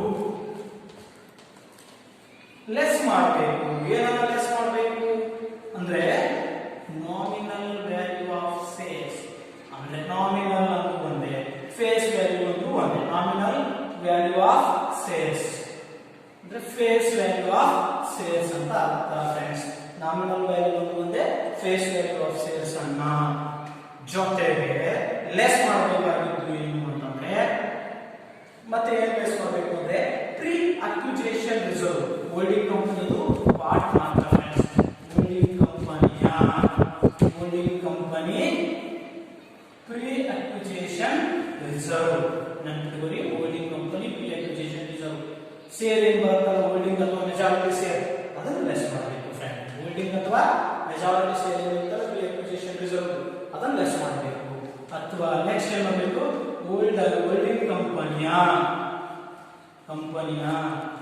ಪ್ರೀ ಅಕ್ವಿಜಿಷನ್ ಪ್ರಾಫಿಟ್ ಶೇರ್ ಏನಿದೆಯಲ್ಲ pre acquisition profit shares less ಮಾಡಬೇಕು ಫ್ರೆಂಡ್ಸ್ ಮತ್ತೇನ್ ಮಾಡಬೇಕು ಅಂತಂದ್ರೆ ಮತ್ತೆ ಪ್ರೀ ಅಕ್ವಿಜಿಷನ್ ನಲ್ಲಿ ಹೋಲ್ಡಿಂಗ್ ಕಂಪನಿನ ಏನ್ ಮಾಡ್ಬೇಕಂದ್ರೆ ಹೋಲ್ಡಿಂಗ್ ಕಂಪನಿಯ pre acquisition increase in the value of asset ಇದ್ರೆ increase in the value of asset ಇದ್ರೆ ವ್ಯಾಲ್ಯೂ ಆಫ್ ಅಸೆಟ್ ಇದ್ರೆ ಲೆಸ್ ಮಾಡಬೇಕು so increase in value of asset ಇದ್ರೆ ಅಂದ್ರೆ ಇನ್ಫಾರ್ಮೇಶನ್ ಅಲ್ಲಿ ಅಂಡರ್ ವ್ಯಾಲ್ಯೂಯೇಷನ್ ಅಂತ ಕೊಟ್ಟಿರ್ತಾನೆ ಇದನ್ನ ಲೆಸ್ ಮಾಡಬೇಕು ಟೋಟಲ್ ಅಮೌಂಟ್ ಅನ್ನು ತೆಗೆದು ನಾವು ಲೆಸ್ ಮಾಡಿದ್ರೆ ಈ ಅಮೌಂಟ್ ಜಾಸ್ತಿ ಆಗಿ ಈ ಅಮೌಂಟ್ ಕಡಿಮೆ ಆದ್ರೆ ಅಂದ್ರೆ ಇದು ಅಮೌಂಟ್ ನಲ್ಲಿ ಇದು ಪ್ಲಸ್ ಬಂದ್ರೆ ಒಂದು ವೇಳೆ ಪ್ಲಸ್ ಬಂದ್ರೆ ಗುಡ್ವಿಲ್ ಪ್ಲಸ್ ಬಂದ್ರೆ ಗುಡ್ವಿಲ್ ಲೆಸ್ ಬಂದ್ರೆ ಕ್ಯಾಪಿಟಲ್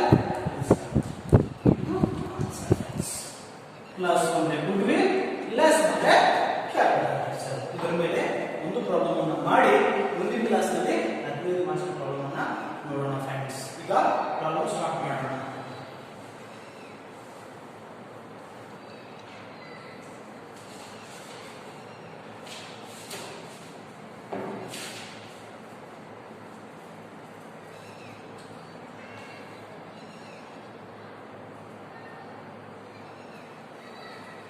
ಫ್ರೆಂಡ್ಸ್ ನಾವು ಮತ್ತೆ ಪಾಯಿಂಟ್ ವೈಸ್ ಕ್ಯಾಲ್ಕುಲೇಷನ್ ಮಾಡ್ತಾ ಬರಬೇಕಾಗುತ್ತೆ ಇಲ್ಲಿ ಇದು 5 ಮಾರ್ಕ್ಸ್ ಕೇಳುವಂತ ಪ್ರಾಬ್ಲಮ್ ಇಯರ್ ಆನ್ 1/7/2007 ಆನ್ 1/7/2007 ನಲ್ಲಿ A Limited purchased 4,000 shares of ₹10 each of B Limited purchased 4,000 shares of B Limited ಅಂತ ಹೇಳ್ತಾನೆ ಮುಂದೆ ಕ್ಯಾಲ್ಕುಲೇಷನ್ ಮಾಡೋದು ಅಂತಂದ್ರೆ ಕಾಸ್ಟ್ ಬ್ಯಾಲೆನ್ಸ್ ಶೀಟ್ ಕೊಟ್ಟಿದ್ದಾನೆ ಬ್ಯಾಲೆನ್ಸ್ ಶೀಟ್ ಕೊಟ್ಟು ಮುಂದೆ ಕ್ಯಾಲ್ಕುಲೇಷನ್ ಏನು ಮಾಡ್ತಾರೆ ಕಾಸ್ಟ್ ಆಫ್ ಕಂಟ್ರೋಲ್ ಕ್ಯಾಲ್ಕುಲೇಷನ್ ಮಾಡಿ pre acquisition reserve and profit calculation ಮಾಡಿ pre acquisition reserve and profits ಅನ್ನ ಕ್ಯಾಲ್ಕುಲೇಷನ್ ಮಾಡಿ ಅಂತ ಹೇಳ್ತಾನೆ ಅಂದ್ರೆ ನಾವು 1 to 1 ಪಾಯಿಂಟ್ ಅನ್ನ ಕ್ಯಾಲ್ಕುಲೇಟ್ ಮಾಡ್ತಾ ಹೋಗಬೇಕು ಅಂದ್ರೆ ಫಸ್ಟ್ ಇಂಪಾರ್ಟೆಂಟ್ ಪಾಯಿಂಟ್ ಇಂದ ಇಲ್ಲಿವರೆಗೆ ಏನು ಕ್ಯಾಲ್ಕುಲೇಷನ್ ಮಾಡಿರಲ್ಲ ಅವೆಲ್ಲನ್ನ ಮಾಡಬೇಕಾಗುತ್ತೆ ಫ್ರೆಂಡ್ಸ್ ಅದಕ್ಕೆ ವಾಪಸ್ ಕ್ಯಾಲ್ಕುಲೇಷನ್ ಮಾಡೋಣ. ಇದಕ್ಕೆ ಇಯರ್ ಏನು ಕೊಟ್ಟಿದ್ದಾನೆ ಈ ಕಂಪನಿ ಅಂತಂದ್ರೆ 1/1/2007ರಿಂದ 31/12/2007 ಬ್ಯಾಲೆನ್ಸ್ ಶೀಟ್ ಡೇಟ್ ಏನು ಕೊಟ್ಟಿದ್ದಾನೆ ಅಂದ್ರೆ 31/12/2007 balance sheet date BS date ಅಂತ ಕರೀತೀವಿ. ಇದಕ್ಕೆ ಬ್ಯಾಲೆನ್ಸ್ ಶೀಟ್ ಡೇಟ್ ಏನು 31/12 ಅಂದ್ರೆ ಇವರ ಅಕಾಡೆಮಿಕ್ ಇಯರ್ ಡೇಟ್ ಜನವರಿ ಸ್ಟಾರ್ಟ್ ಆಗಿ ಡಿಸೆಂಬರ್ಗೆ ಮುಗಿದೋಗ್ಬಿಡುತ್ತಾ. ಈ ಟೈಪ್ ಕೊಟ್ಟಿದ್ದಾನೆ.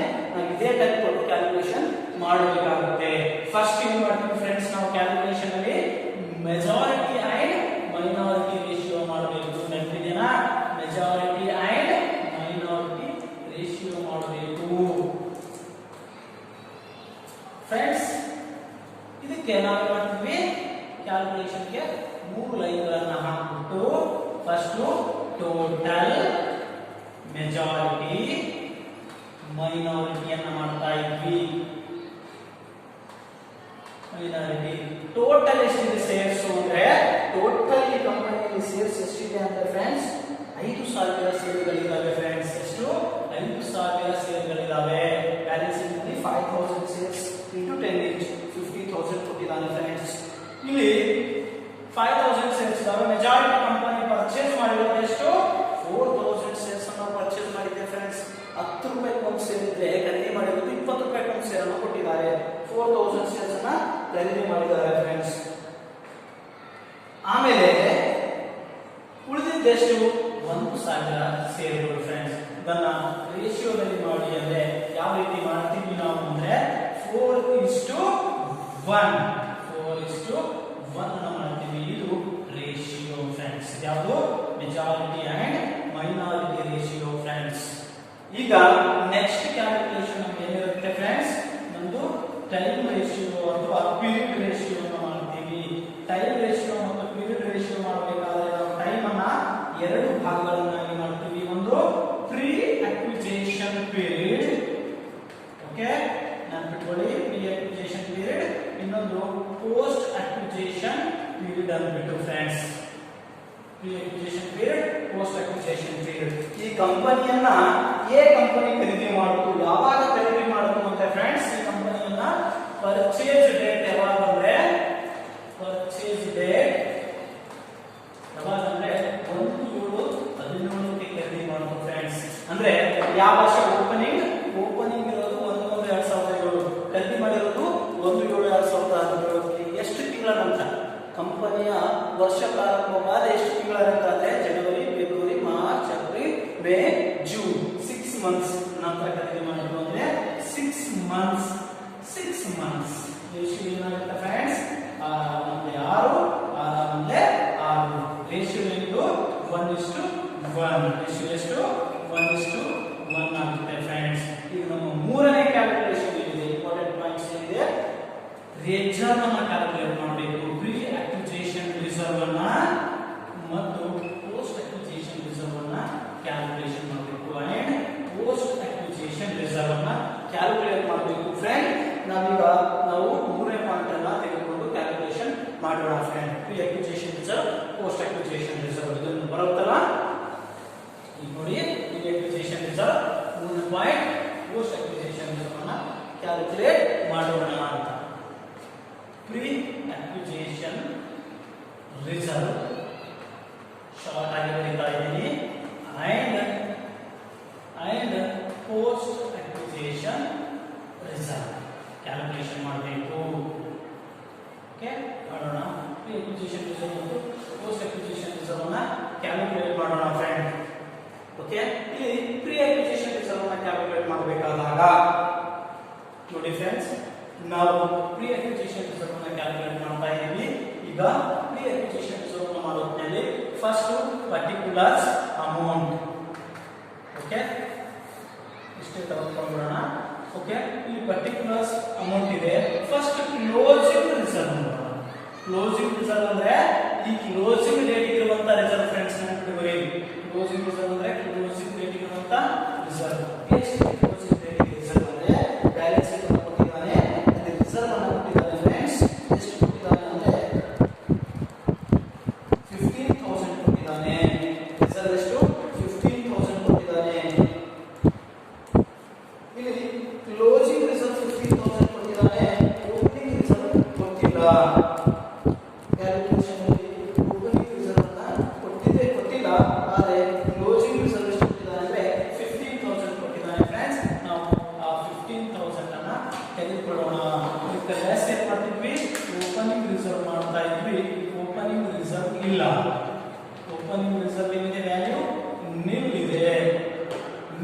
ಇರುವಂತ ಅಮೌಂಟ್ 15,000 ಅದೇನು reserve for the year friends. Reserve for the year.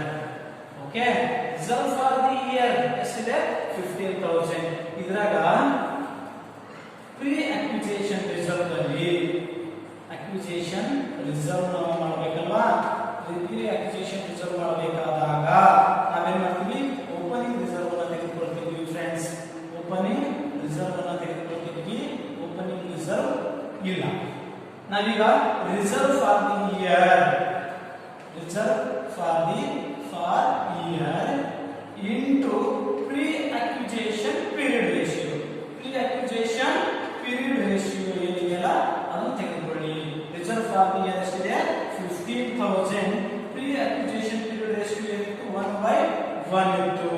ಅಂದ್ರೆ 1/2 ಇತ್ತು. 1/2 ಇದೆ. 1:1 ಅಂದ್ರೆ 1+1 1/2 ಇದೆ. ಇದನ್ನ ಡಿವೈಡೆಡ್ ಬೈ 1/2 ಮಾಡಿದ್ರೆ 7,500 ಆಗುತ್ತೆ ಫ್ರೆಂಡ್ಸ್. ಈಗ 7,500 ನಮಗೆ ಏನಾಗುತ್ತಾ ಪ್ರೀ ಅಕ್ವಿಜಿಷನ್ ರಿಸರ್ವ್ ಆಗುತ್ತೆ ಫ್ರೆಂಡ್ಸ್. 7,500 ಏನಾಗುತ್ತಾ ಪ್ರೀ ಅಕ್ವಿಜಿಷನ್ ರಿಸರ್ವ್. ಇದೇನು ಪ್ರೀ ಅಕ್ವಿಜಿಷನ್ ರಿಸರ್ವ್ ಆಗುತ್ತೆ friends. Okay, 7,500 is pre acquisition reserve ನೆನಪಿರಲಿ. ಅದೇ ರೀತಿ B pre acquisition post acquisition reserve ನೋಡೋಣ. ಪೋಸ್ಟ್ ಅಕ್ವಿಜಿಷನ್ ರಿಸರ್ವ್ ಏನಾಗುತ್ತೆ ಅಂದ್ರೆ ರಿಸರ್ವ್ ಫಾರ್ ದಿ ಇಯರ್ ಎಷ್ಟಿದೆ, reserve for the year into post acquisition period ratio. Period ratio reserve for the year ಎಷ್ಟಿದೆ 15,000 ಇದೆ into post acquisition period ratio ಎಷ್ಟಿದೆ 1/2 ಇದೆ. ಅಂದ್ರೆ 7,500 is post acquisition reserve friend. ಈಗ ಅದೇ ರೀತಿ ನೆಕ್ಸ್ಟ್ ನಾವೇನ್ ಮಾಡಬೇಕು ಅಂದ್ರೆ pre acquisition profit post acquisition profit ಅನ್ನ ಕಂಡುಹಿಡಿಯಬೇಕಾಗುತ್ತೆ. ಏನು ಕಂಡುಹಿಡಿಯಬೇಕು, ಪ್ರೀ ಅಕ್ವಿಜಿಷನ್ ಪ್ರಾಫಿಟ್ ಮತ್ತು ಪೋಸ್ಟ್ ಅಕ್ವಿಜಿಷನ್ ಪ್ರಾಫಿಟ್ ಅನ್ನ ಕಂಡುಹಿಡಿಯಬೇಕಾಗುತ್ತೆ. ನೆಕ್ಸ್ಟ್ ಪಾಯಿಂಟ್ ಥರ್ಡ್ ಆದ್ರೆ ನೆಕ್ಸ್ಟ್ ಪಾಯಿಂಟ್ ಏನಿದೆ ಫೋರ್ತ್ ಪಾಯಿಂಟ್ ಇದೆ. ನೆನಪು ಮಾಡ್ಕೊಳ್ಳಿ, ಏನು ಕಂಡುಹಿಡಿಯಬೇಕು, pre acquisition profit and post acquisition profit ಅನ್ನ ಕಂಡುಹಿಡಿಯಬೇಕು. ಓಕೆ, ಕಂಡುಹಿಡಿಯೋಣ ಫ್ರೆಂಡ್ಸ್. ಕ್ಲೋಸಿಂಗ್ ಪ್ರಾಫಿಟ್ ಅಂದ್ರೆ ಕ್ಲೋಸಿಂಗ್ ರೇಟ್ ಇರುವಂತ ಪ್ರಾಫಿಟ್. ಕ್ಲೋಸಿಂಗ್ ಪ್ರಾಫಿಟ್ ಅಂದ್ರೆ ಕ್ಲೋಸಿಂಗ್ ರೇಟ್ ಇರುವಂತ ಪ್ರಾಫಿಟ್. ಕ್ಲೋಸಿಂಗ್ ರೇಟ್ಗೆ ಇರುವಂತ ಪ್ರಾಫಿಟ್ ಎಷ್ಟಿದೆ ಅಂತ ಫ್ರೆಂಡ್ಸ್ ಅಂದ್ರೆ ಬ್ಯಾಲೆನ್ಸ್ ಶೀಟ್ ನಲ್ಲಿ ಇರುವಂತ ಪ್ರಾಫಿಟ್. ಇಲ್ಲಿ ಪ್ರಾಫಿಟ್ ಫಾರ್ ದಿ ಇಯರ್ ಕೊಟ್ಟಿದ್ದಾರೆ ಫ್ರೆಂಡ್ಸ್, ಓಪನಿಂಗ್ ಕೊಟ್ಟಿದ್ದಾರೆ. ಇಲ್ಲಿ ನಾವು ಕ್ಯಾಲ್ಕುಲೇಷನ್ ಮಾಡೋಣ. Total profit for the year ಕೊಟ್ಟಿದ್ದಾರೆ ಫ್ರೆಂಡ್ಸ್ 10,000 rupees ಕೊಟ್ಟಿದ್ದಾನೆ. ಓಪನಿಂಗ್ ಕ್ಲೋಸಿಂಗ್ ಬ್ಯಾಲೆನ್ಸ್ ಟೋಟಲಿ 15,000 ಕೊಟ್ಟಿದ್ದಾನೆ. ಕ್ಲೋಸಿಂಗ್ ಪ್ರಾಫಿಟ್ ಇದರೊಳಗಡೆ ಎರಡು ಕೂಡಿಸಿದ್ರೆ 15,000. ಇದರೊಳಗಡೆ ಓಪನಿಂಗ್ ಪ್ರಾಫಿಟ್ ಲೆಸ್ ಮಾಡಿಬಿಟ್ರೆ ಲೆಸ್ ಏನು opening profit plus opening profit ಮಾಡಿದ್ರೆ 5,000 ಬರುವಂತದ್ದು 10,000 rupees profit for the year friends. Profit for the year, profit for the year ಇದೆ. ಓಕೆ, ಇದ್ರಾಗೆ ಲೆಸ್ ಮಾಡಬೇಕು ಫ್ರೆಂಡ್ಸ್. ಸಾರಿ, ಫಸ್ಟ್ ಏನ್ ಮಾಡಬೇಕು, ಪ್ರೀ ಅಕ್ವಿಜಿಷನ್ ಪ್ರಾಫಿಟ್ ಮಾಡಿ. ಪ್ರೀ ಅಕ್ವಿಜಿಷನ್ ಪ್ರಾಫಿಟ್ ಮಾಡಬೇಕಾದ್ರೆ ನಾವು ಏನ್ ಮಾಡಬೇಕು, ಓಪನಿಂಗ್ ಪ್ರಾಫಿಟ್ ತೆಗೆದುಕೊಳ್ಬೇಕು. ಓಪನಿಂಗ್ ಪ್ರಾಫಿಟ್ ಇದೆನಾ, ಎಷ್ಟಿದೆ ಸರ್, ಎಷ್ಟಿದೆ 5,000 rupees ಇದೆನಾ, ನೋಡಿ ಎಷ್ಟಿದೆ 5,000 rupees ಇದೆ. ಅದಕ್ಕೆ ನಾವು ಏನ್ ಮಾಡಬೇಕು, next profit for the year into ನೋಡಿ ನೆಕ್ಸ್ಟ್ ಏನ್ ಮಾಡಬೇಕು, profit for the year into pre acquisition profit ratio ಮಾಡಬೇಕು. ನೋಡಿ ಪ್ರಾಫಿಟ್ ಫಾರ್ ದಿ ಇಯರ್ ಎಷ್ಟಿದೆ friends, profit for the year 10,000 ಇದೆ ಇಂಟು ಪ್ರೀ ಅಕ್ವಿಜಿಷನ್ ರೇಷಿಯೋ ಎಷ್ಟಿದೆ 1/2 ಇದೆ. ಅಂದ್ರೆ 5,000 ಎರಡು ಕೂಡಿಸಿದ್ರೆ ಎಷ್ಟಾಗುತ್ತೆ 10,000 is ಪ್ರೀ ಅಕ್ವಿಜಿಷನ್ ಪ್ರಾಫಿಟ್ ಆಗುತ್ತೆ. ಅದೇ ರೀತಿ ಫ್ರೆಂಡ್ಸ್ ಪೋಸ್ಟ್ ಅಕ್ವಿಜಿಷನ್ ಪ್ರಾಫಿಟ್ ಏನಿದೆನೋ ಪೋಸ್ಟ್ ಅಕ್ವಿಜಿಷನ್ ಪ್ರಾಫಿಟ್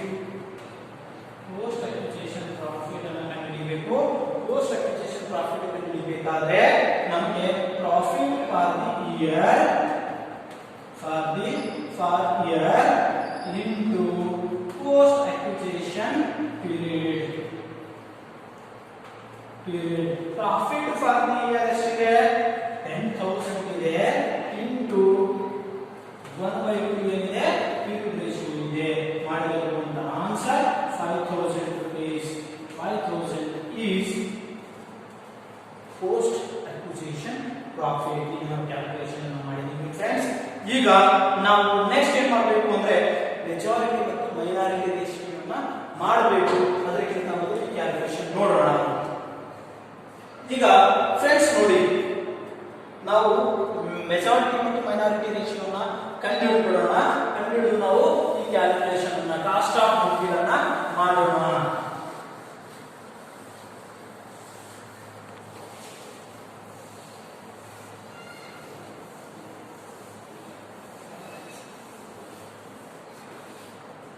ಈಗ ಇಂಪಾರ್ಟೆಂಟ್ ಪಾರ್ಟ್ ಥರ್ಡ್, ಫೋರ್ತ್ ಮುಗಿತು ಫ್ರೆಂಡ್ಸ್.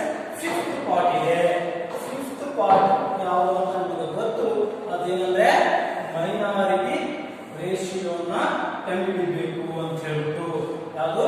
ಮೆಜಾರಿಟಿ ಮತ್ತು ಮೈನಾರಿಟಿ ರೇಷಿಯೋ ಅಥವಾ interest. Okay, majority and minority interest. Common ಆಗಿ ನಾನು ಅಂತ ಕರಿತೀವಿ, ಮೈನಾರಿಟಿ ಇಂಟ್ರೆಸ್ಟ್ ಅಂತ ಕರಿತೀನಿ. ಓಕೆ, ಇಂಟ್ರೆಸ್ಟ್ ಕ್ಯಾಲ್ಕುಲೇಷನ್ ಅಥವಾ flowing chart of majority and minority interest ಅಂತ ಹೇಳ್ತೀವಿ. ಇಲ್ಲಿ ಪರ್ಟಿಕ್ಯುಲರ್ಸ್, ಟೋಟಲ್, ಮೆಜಾರಿಟಿ ಅಥವಾ ಹೋಲ್ಡಿಂಗ್ ಕಂಪನಿ. ಯಾವುದು ಹೋಲ್ಡಿಂಗ್ ಕಂಪನಿ ಫ್ರೆಂಡ್ಸ್? ಇಲ್ಲಿ ಎ ಲಿಮಿಟೆಡ್. ಓಕೆ, ಮೈನಾರಿಟಿ ಅಥವಾ ಸಬ್ಸಿಡರಿ ಕಂಪನಿ ಯಾವುದಿದೆ? B limited. ಇದನ್ನ ನೋಡ್ತಾ ಹೋಗೋಣ. ಇಲ್ಲಿ ಫಸ್ಟ್ ಏನು ನೋಡಬೇಕು? ಮೆಜಾರಿಟಿ ಮತ್ತು ಮೈನಾರಿಟಿ ಇಂಟ್ರೆಸ್ಟ್ ಕಂಡುಹಿಡಿಯಬೇಕಾದ್ರೆ ಫಸ್ಟ್ ಒಂದು ಶೇರ್ ಕ್ಯಾಪಿಟಲ್ ಬರುತ್ತೆ ಅಂತ ನೋಡಿದ್ವಿ. ಶೇರ್ ಕ್ಯಾಪಿಟಲ್ ಎಷ್ಟಿದೆ ಅಂದ್ರೆ 50,000 ಇದೆ ಫ್ರೆಂಡ್ಸ್. ಇದರಲ್ಲಿ 44,000 ಶೇರ್ಸ್ ಅನ್ನು ಖರೀದಿ ಮಾಡಿದ್ದಾನೆ. ಅಂದ್ರೆ 40,000 ಯಾರಿದೆ? ಏದಿದೆ, ಇದು 10,000 ಬೀದಿದೆ ಫ್ರೆಂಡ್ಸ್. ಓಕೆ, ಇಲ್ಲಿ 4,000 ಶೇರ್ಗಳನ್ನು ಖರೀದಿ ಮಾಡಿದ್ದಾನೆ. ಒಂದು ಶೇರಿನ ಬೆಲೆ 10 ರೂಪಾಯಿಯಿಂದ 20 ರೂಪಾಯಿ ಕೊಟ್ಟು ಖರೀದಿ ಮಾಡಿದ್ದಾನೆ. ಟೋಟಲ್ ಶೇರ್ ಇರೋದು 5,000. ಅದಕ್ಕೆ 10 ರೂಪಾಯಿ ಬೆಲೆಗೆ ಒಂದು ಶೇರ್ ಅಂದ್ರೆ 50,000 ರೂಪಾಯಿ ಶೇರ್ ಕ್ಯಾಪಿಟಲ್ ಇದೆ. ಅದರಲ್ಲಿ 4,000 ಶೇರುಗಳನ್ನ ಖರೀದಿ ಮಾಡಿದ್ದಾನೆ. ಅಷ್ಟು 40,000, 10,000 ರೂಪಾಯಿ ಆಯ್ತು. ಓಕೆ, ಮುಂದೆ ನೋಡೋಣ ಡೀಟೇಲ್ಸ್. ನೆಕ್ಸ್ಟ್ ಯಾವುದು ಅಂದ್ರೆ ರಿಸರ್ವ್ ಇದೆ. ರಿಸರ್ವ್ ಅಲ್ಲಿ ಪ್ರೀ ಅಕ್ವಿಸಿಷನ್ ರಿಸರ್ವ್. ಫ್ರೆಂಡ್ಸ್ ನೋಡಿ, ಹೆಂಗ್ ಕ್ಯಾಲ್ಕುಲೇಷನ್ ಮಾಡಬೇಕು ಪ್ರೀ ಅಕ್ವಿಸಿಷನ್ ರಿಸರ್ವ್ ಅನ್ನ? ಮೆಜಾರಿಟಿ ಮತ್ತು ಮೈನಾರಿಟಿ ರೇಷಿಯೋ ಮೇಲೆ. ಎಷ್ಟಿದೆ ಮೆಜಾರಿಟಿ ಮತ್ತು ಮೈನಾರಿಟಿ ರೇಷಿಯೋ? 4:1. 4:1 ಇದೆ. ಸೇಮ್. ಹಾಗಾದ್ರೆ ಪ್ರೀ ಅಕ್ವಿಸಿಷನ್ ರಿಸರ್ವ್ ಎಷ್ಟಿದೆ? ಪ್ರೀ ಅಕ್ವಿಸಿಷನ್ ರಿಸರ್ವ್ ಇದೆ ನೋಡಿ 7,500. 7,500 ನ ನಾವು 5 ಭಾಗ ಮಾಡಿದ್ರೆ ಎಷ್ಟು ಬರುತ್ತೆ? 5 ಭಾಗ ಮಾಡಿ ಎಷ್ಟು ಬರುತ್ತೆ? 15 ರೂಪಾಯಿ ಬರುತ್ತೆ. ಸಾರಿ, 7,500 ನ 5 ಭಾಗ ಮಾಡೋಣ ಇಂಟು 4/5 ಮಾಡಿದ್ರೆ ಆನ್ಸರ್ ಎಷ್ಟು ಬರುತ್ತೆ? 6,000 ಬರುತ್ತೆ. ಓಕೆ, 15 ರೂಪಾಯಿ ಬರುತ್ತೆ. ಉಳಿದಂತ 15 ರೂಪಾಯಿ ಇಲ್ಲಿ. ಓಕೆ, ಇದು majority interest, holding company interest, minority interest, subsidiary company interest ಅಥವಾ majority holding company shareholders interest, minority company shareholders interest. ಈಗ post acquisition reserve. Post acquisition reserve ಸಹ ಈ ರೀತಿ ಕ್ಯಾಲ್ಕುಲೇಷನ್ ಮಾಡಬೇಕು. 4:1. ಪೋಸ್ಟ್ ಅಕ್ವಿಸಿಷನ್ ರಿಸರ್ವ್ ಎಷ್ಟಿದೆ friend? 7,500 ಇದೆ. Same 7,500 ಇರೋದ್ರಿಂದ 6,000, 1,500 rupees. Okay, ಈಗ ಇದಕ್ಕೆ ಮೂರನೇ ಪಾಯಿಂಟ್ ಆಗಿಬಿಟ್ಟು ಪ್ರಾಫಿಟ್ ಅನ್ನು ನೋಡೋಣ. ಪ್ರಾಫಿಟ್ ನಲ್ಲಿ ಸಹ ನಾವು pre acquisition profit. Pre acquisition profit ಎಷ್ಟಿದೆ ಫ್ರೆಂಡ್ಸ್? ಪ್ರೀ ಅಕ್ವಿಸಿಷನ್ ಪ್ರಾಫಿಟ್ ಎಷ್ಟಿದೆ ಅಂದ್ರೆ ಇದು ಪ್ರಾಫಿಟ್. ಪ್ರೀ ಅಕ್ವಿಸಿಷನ್ ಪ್ರಾಫಿಟ್ ಎಷ್ಟಿದೆ? 10,000 ಇದೆ ನೋಡಿ. Pre acquisition profit 10,000. 10,000 ನ 4:1 ಮಾಡಿ. 10,000 ನ 4:1 ಮಾಡಿದ್ರೆ 8,000 2,000. ಓಕೆ, ಅದೇ ರೀತಿ ಫ್ರೆಂಡ್ಸ್ ಪೋಸ್ಟ್ ಅಕ್ವಿಸಿಷನ್ ಪ್ರಾಫಿಟ್ ನ ನೀವೇನ್ ಮಾಡಬೇಕು ನಾವು ಅಂದ್ರೆ 4:1. ಪೋಸ್ಟ್ ಅಕ್ವಿಸಿಷನ್ ಪ್ರಾಫಿಟ್ ಎಷ್ಟಿದೆ ಫ್ರೆಂಡ್ಸ್? 5,000 ಇದೆ ನೋಡಿ. ಇದು ಏನು ಪೋಸ್ಟ್ ಅಕ್ವಿಸಿಷನ್ ಪ್ರಾಫಿಟ್ 5,000 ಇದೆನಾ? ಈ 5,000 ಅನ್ನು ನಾವು 4:1 ಮಾಡಿದ್ವಿ ಅಂದ್ರೆ 4,000 1,000 ನೋಡ್ರಿ. 4,000 ಈಗ ನಾವೇನ್ ಮಾಡಬೇಕು ಫ್ರೆಂಡ್ಸ್? ಇದನ್ನ ಟೋಟಲ್ ಮಾಡಬೇಕು. ಟೋಟಲ್ ಎಷ್ಟಾಗುತ್ತೆ? 5,000 ಪ್ಲಸ್ 15,000 65,000 65 80,000 ರೂಪಾಯಿ ಆಗುತ್ತೆ ಫ್ರೆಂಡ್ಸ್. 80,000 ಯಾಕೆ ಹೇಳಿ? ಉಳಿಕೆ ಏನು ಕೊಟ್ಟಿಲ್ಲ. 4 ಡಿಗ್ರೀಸ್ ವ್ಯಾಲ್ಯೂ ಆಫ್ ಅಸೆಟ್ಸ್ ಕೊಟ್ಟಿಲ್ಲ. ಓಕೆ, ಇವು ಯಾವುದು ಕೊಟ್ಟಿಲ್ಲ ಕೊಟ್ಟಿದ್ದ ಕಾರಣ ನಾವು ಅದನ್ನ ಕ್ಯಾಲ್ಕುಲೇಷನ್ಗೆ ತಗೋಬಾರದು ಫ್ರೆಂಡ್ಸ್. ಈಗ 40,000 6,000 46 652 60 64,000 rupees ಇಲ್ಲಾದ್ರೆ ಉಳಿದಿದ್ದು 12,000 rupees. ಏನಿದು 12,000 rupees ಇಲ್ಲಿ ಬರುತ್ತೆ. ಹೇಗೆ? 10 ಪ್ಲಸ್ 13 ಸಾರಿ 64 ಅಂದ್ರೆ 16,000 rupees ಬರುತ್ತೆ ಫ್ರೆಂಡ್ಸ್. 16 ಓಕೆ, 10 13 15 16,000 ರೂಪಾಯಿ ಬರುತ್ತೆ. 16,000 ರೂಪಾಯಿ ಮೇಲೆ ಏನಾದ್ರು ಲೆಸ್ ಮಾಡಬಹುದಲ್ಲ? ಎಸ್ ಇದೆ. ಲಾಸ್ ಅನ್ನು ಲೆಸ್ ಮಾಡಬೇಕಾಗಿತ್ತು.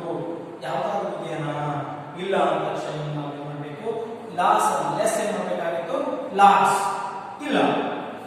ಓಕೆ, ಇದನ್ನು ಎ ಅಂತ ಟ್ರೀಟ್ ಮಾಡಿ, ಕೆಳಗೆ ಬಿ ಅಂತ ಟ್ರೀಟ್ ಮಾಡ್ತಿದ್ವಿ. ಯಾವುದು ಅಂದ್ರೆ 1 ಲಾಸ್. ಯಾವುದು? Pre acquisition loss. Acquisition loss ನಮ್ಗೆ ಲಾಸ್ ಇಲ್ಲ, ಎಲ್ಲ ಪ್ರಾಫಿಟ್ ಆಗಿದೆ. ನೋಡ್ರಿ, ಪ್ರಾಫಿಟ್ ಇರೋದನ್ನ ಲಾಸ್ ಇಂದ ತಗೊಂಡ್ರು ಬಿಟ್ಬಿಡುತ್ತೆ.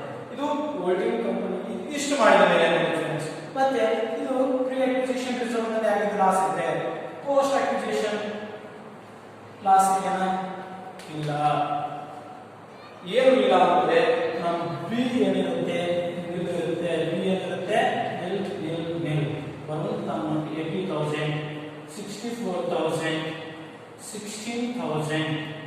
ಈಗ ನಮ್ಮ ಕ್ಯಾಲ್ಕುಲೇಷನ್ ಇದೆ. ಮೈನಾರಿಟಿ ಇಂಟ್ರೆಸ್ಟ್ 16,000 rupees ಇದೆ ಫ್ರೆಂಡ್. ಮೈನಾರಿಟಿ ಇಂಟ್ರೆಸ್ಟ್ ಎಷ್ಟಿದೆ? 16,000 ಇದೆ. ಇದು ನೆನಪಿರಲಿ. ಈಗ ನಮ್ಮ ಕ್ಯಾಲ್ಕುಲೇಷನ್ ಏನಪ್ಪಾ ಅಂದ್ರೆ ಗುಡ್ ವಿಲ್ ಅಥವಾ ಕ್ಯಾಪಿಟಲ್ ರಿಸರ್ವ್ ಅಥವಾ ಇಂಟ್ರೆಸ್ಟ್ ಆನ್ ಕ್ಯಾಪಿಟಲ್ ಅಂತ.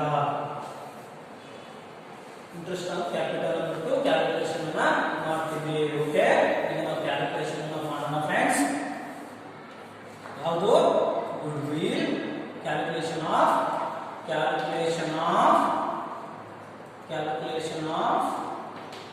goodwill capital reserve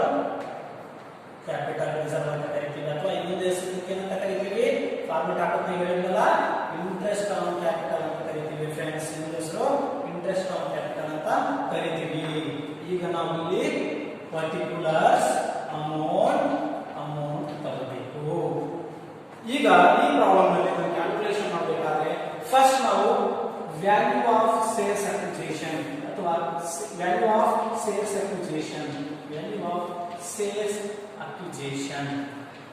friends. Sales acquisition ಅಂದ್ರೆ ಸೇಲ್ ಖರೀದಿ ಮಾಡಿದ ಬೆಲೆ ಎಷ್ಟು, ಮೌಲ್ಯ ಎಷ್ಟು ಅಂತ ಕೇಳ್ತಿದ್ದಾನೆ. ಅಂದ್ರೆ ನಾವು ಇಲ್ಲಿ 4,000 ಸೇಲ್ನ 10 ರೂಪಾಯಿ ಕೊಟ್ಟರು ಸಹ ನಾವು 20 ರೂಪಾಯಿದಾಗ ಈ ಕಂಪನಿ ಖರೀದಿ ಮಾಡಿದೆ. ಎಷ್ಟು ಅಂದ್ರೆ ವ್ಯಾಲ್ಯೂ 80,000 rupees ಕೊಟ್ಟು ಖರೀದಿ ಮಾಡಿದೆ. ಹೌದು. ಓಕೆ, ಇದಕ್ಕೆ ಏನ್ ಮಾಡೋಣ? ಯಾರ್ಡ್ holding company pre acquisition losses ಏನಾದ್ರು ಇದಾವ ನಮ್ಮಲ್ಲಿ? ಇಲ್ಲ ಫ್ರೆಂಡ್ಸ್. ಇಲ್ಲ ಅಂದಾಗ ನಾವು ಯಾರ್ಡ್ ಮಾಡಲ್ಲ. ಪ್ರೀ ಅಕ್ವಿಸಿಷನ್ ಲಾಸ್ ಇದೇನಾ? ಇಲ್ಲ. ಅದಕ್ಕೆ ನಾವು ಯಾರ್ಡ್ ಮಾಡಲ್ಲ. ಅದೇ ರೀತಿ ಹೋಲ್ಡಿಂಗ್ ಕಂಪನಿಯ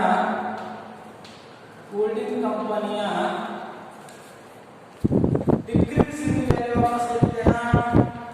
decrease in value of asset ಇದ್ರೆ ನಿಮ್ಮ ಪ್ರಾಬ್ಲಮ್ ಅಲ್ಲಿ ಕೊಟ್ಟಿಲ್ಲ ಅಂದಾಗ ಅಲ್ಲಿ ತೆಗೆದುಕೊಳ್ಳಲ್ಲ. ಅದಕ್ಕೆ 80,000ಗೆ 80,000 ಇರಲಿ.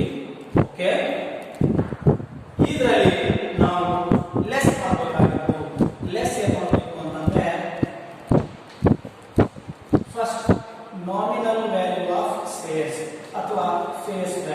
Nominal or face value of shares. Value of shares friends, ಒಂದು ಶೇರಿನ ಮುಖಬೆಲೆ ಎಷ್ಟಿದೆ ಅಂದ್ರೆ ಅಲ್ಲಿ 10 ರೂಪಾಯಿ ಇದೆ. ನಾವು ಅಲ್ಲಿ ಕೊಂಡ್ಕೊಂಡಂತ ಶೇರುಗಳ ಸಂಖ್ಯೆ ಎಷ್ಟು? 4,000 ಶೇರುಗಳಿಗೆ 10 ರೂಪಾಯಿದಂಗಾಗ ಎಷ್ಟಾಗುತ್ತೆ? 40,000 ರೂಪಾಯಿ ಆಗುತ್ತೆ ಫ್ರೆಂಡ್ಸ್. ಓಕೆ, ಅದೇ ರೀತಿ ನಿಮಗೆ ಏನಾದರೂ ಪ್ರೀ ಅಕ್ವಿಜಿಷನ್ ಪ್ರಾಫಿಟ್ ಇದೆನಾ ಹೋಲ್ಡಿಂಗ್ ಕಂಪನಿಯ ಶೇರ್ ಅದನ್ನು ನೋಡಬೇಕು. ಹೋಲ್ಡಿಂಗ್ ನಲ್ಲಿರುವಂತಹ part pre acquisition reserve. Pre acquisition reserve ಇದೆನಾ? ರಿಸರ್ವ್ ನಲ್ಲಿ ಪ್ರೀ ಅಕ್ವಿಜಿಷನ್ ರಿಸರ್ವ್ ಇದೆನಾ? ಅದು ಹೋಲ್ಡಿಂಗ್ ಕಂಪನಿಯ ಪಾರ್ಟ್. ನೋಡಿ, ಪ್ರೀ ಅಕ್ವಿಜಿಷನ್ ರಿಸರ್ವ್ ಇದೆ ಹೋಲ್ಡಿಂಗ್ ಕಂಪನಿಯಲ್ಲಿ ಎಷ್ಟು? 6,000 ಇದೆ. 6,000 ತೆಗೆದುಕೊಳ್ಳೋಣ. ಅದೇ ರೀತಿ ಹೋಲ್ಡಿಂಗ್ ಕಂಪನಿದು ಪ್ರೀ ಅಕ್ವಿಜಿಷನ್ ಪ್ರಾಫಿಟ್ ಇದೆನಾ? ನೋಡಿ, ಪ್ರೀ ಅಕ್ವಿಜಿಷನ್ ಪ್ರಾಫಿಟ್ ನೋಡಿ, ಹೋಲ್ಡಿಂಗ್ ಕಂಪನಿಯ ಪ್ರೀ ಅಕ್ವಿಜಿಷನ್ ಪ್ರಾಫಿಟ್ ಇದೆ. ಎಷ್ಟಿದೆ? 4,000 ರೂಪೀಸ್ ಇದೆ. ಅದನ್ನ ತೆಗೆದುಕೊಳ್ಳೋಣ. ಓಕೆ, ಅದೇ ರೀತಿ ಏನಾದ್ರೂ increase in the value of asset ಇದೆನಾ ಅಂತ ನೋಡಬೇಕು. ಇದ್ರೆ ತೆಗೆದುಕೊಳ್ಳಬೇಕು ಫ್ರೆಂಡ್ಸ್. ಈಗ ಹೋಲ್ಡಿಂಗ್ ಕಂಪನಿಯ nominal or face value of shares ಅನ್ನು 40,000 ತೆಗೆದುಕೊಂಡಿದ್ದೀವಿ.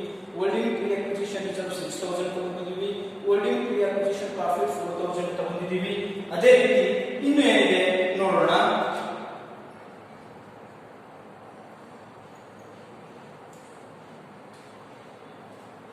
ಪ್ರೀ ಅಕ್ವಿಜಿಷನ್ ಪ್ರಾಫಿಟ್ ಹೋಲ್ಡಿಂಗ್ ಕಂಪನಿಗೂ ಫ್ರೆಂಡ್ಸ್ 4,000 ಅಲ್ಲ 8,000 ಇದೆ. ನಾವು 8,000 ಅನ್ನ ತೆಗೆದುಕೊಳ್ಳೋಣ. ಓಕೆ, 4,000 ಇಲ್ಲ ಪೋಸ್ಟ್ ಅಕ್ವಿಜಿಷನ್, ಪ್ರೀ ಅಕ್ವಿಜಿಷನ್. ನೋಡಿ, ಇಲ್ಲಿ holding company pre acquisition profit ಎಷ್ಟಿದೆ? 8,000 ಇದೆ. 8,000 ಅನ್ನ ತೆಗೆದುಕೊಂಡ್ರೆ 46 ಇಂದ 54,000 ರೂಪಾಯಿ ಆಗುತ್ತೆ. 54,000 80,000ದಿಂದ ಲೆಸ್ ಮಾಡಿ ಫ್ರೆಂಡ್ಸ್ ಬರುವಂತದ್ದು ಎಷ್ಟು? 26,000. ಇದು ನೋಡಿ ಕಂಪನಿಯ ಶೇರುಗಳನ್ನು ತೆಗೆದು ಕೊಟ್ಟಂತ ಪ್ಲಸ್ ಇದ್ರೆ ಏನಂತ ಹೇಳ್ರಿ, ನಾನು ಪ್ಲಸ್ ಇದ್ರೆ ಗುಡ್ ವಿಲ್ ಇರುತ್ತೆ ಅಂತ ಹೇಳಿದ್ದೇನೆ. ಇದೇನ ಫಾರ್ಮುಲಾ ಇದು ಗುಡ್ ವಿಲ್ ಇದೆ friends. 26,000. Okay friends, next class ನಲ್ಲಿ ಇವೆಲ್ಲವುಗಳನ್ನು ನೋಡಿಕೊಂಡು ಕಳಿಸಿ 15 ಮಾರ್ಕ್ಸ್ ಪ್ರಾಬ್ಲಮ್ ಅನ್ನು ಮಾಡೋಣ friends. Thank you. Next class ನಲ್ಲಿ ನೋಡೋಣ 15 ಮಾರ್ಕ್ಸ್ ಪ್ರಾಬ್ಲಮ್ ಜೊತೆ ಎಲ್ಲ ಇಂಪಾರ್ಟೆನ್ಸ್ ಅನ್ನ ನೋಡೋಣ. Thank you.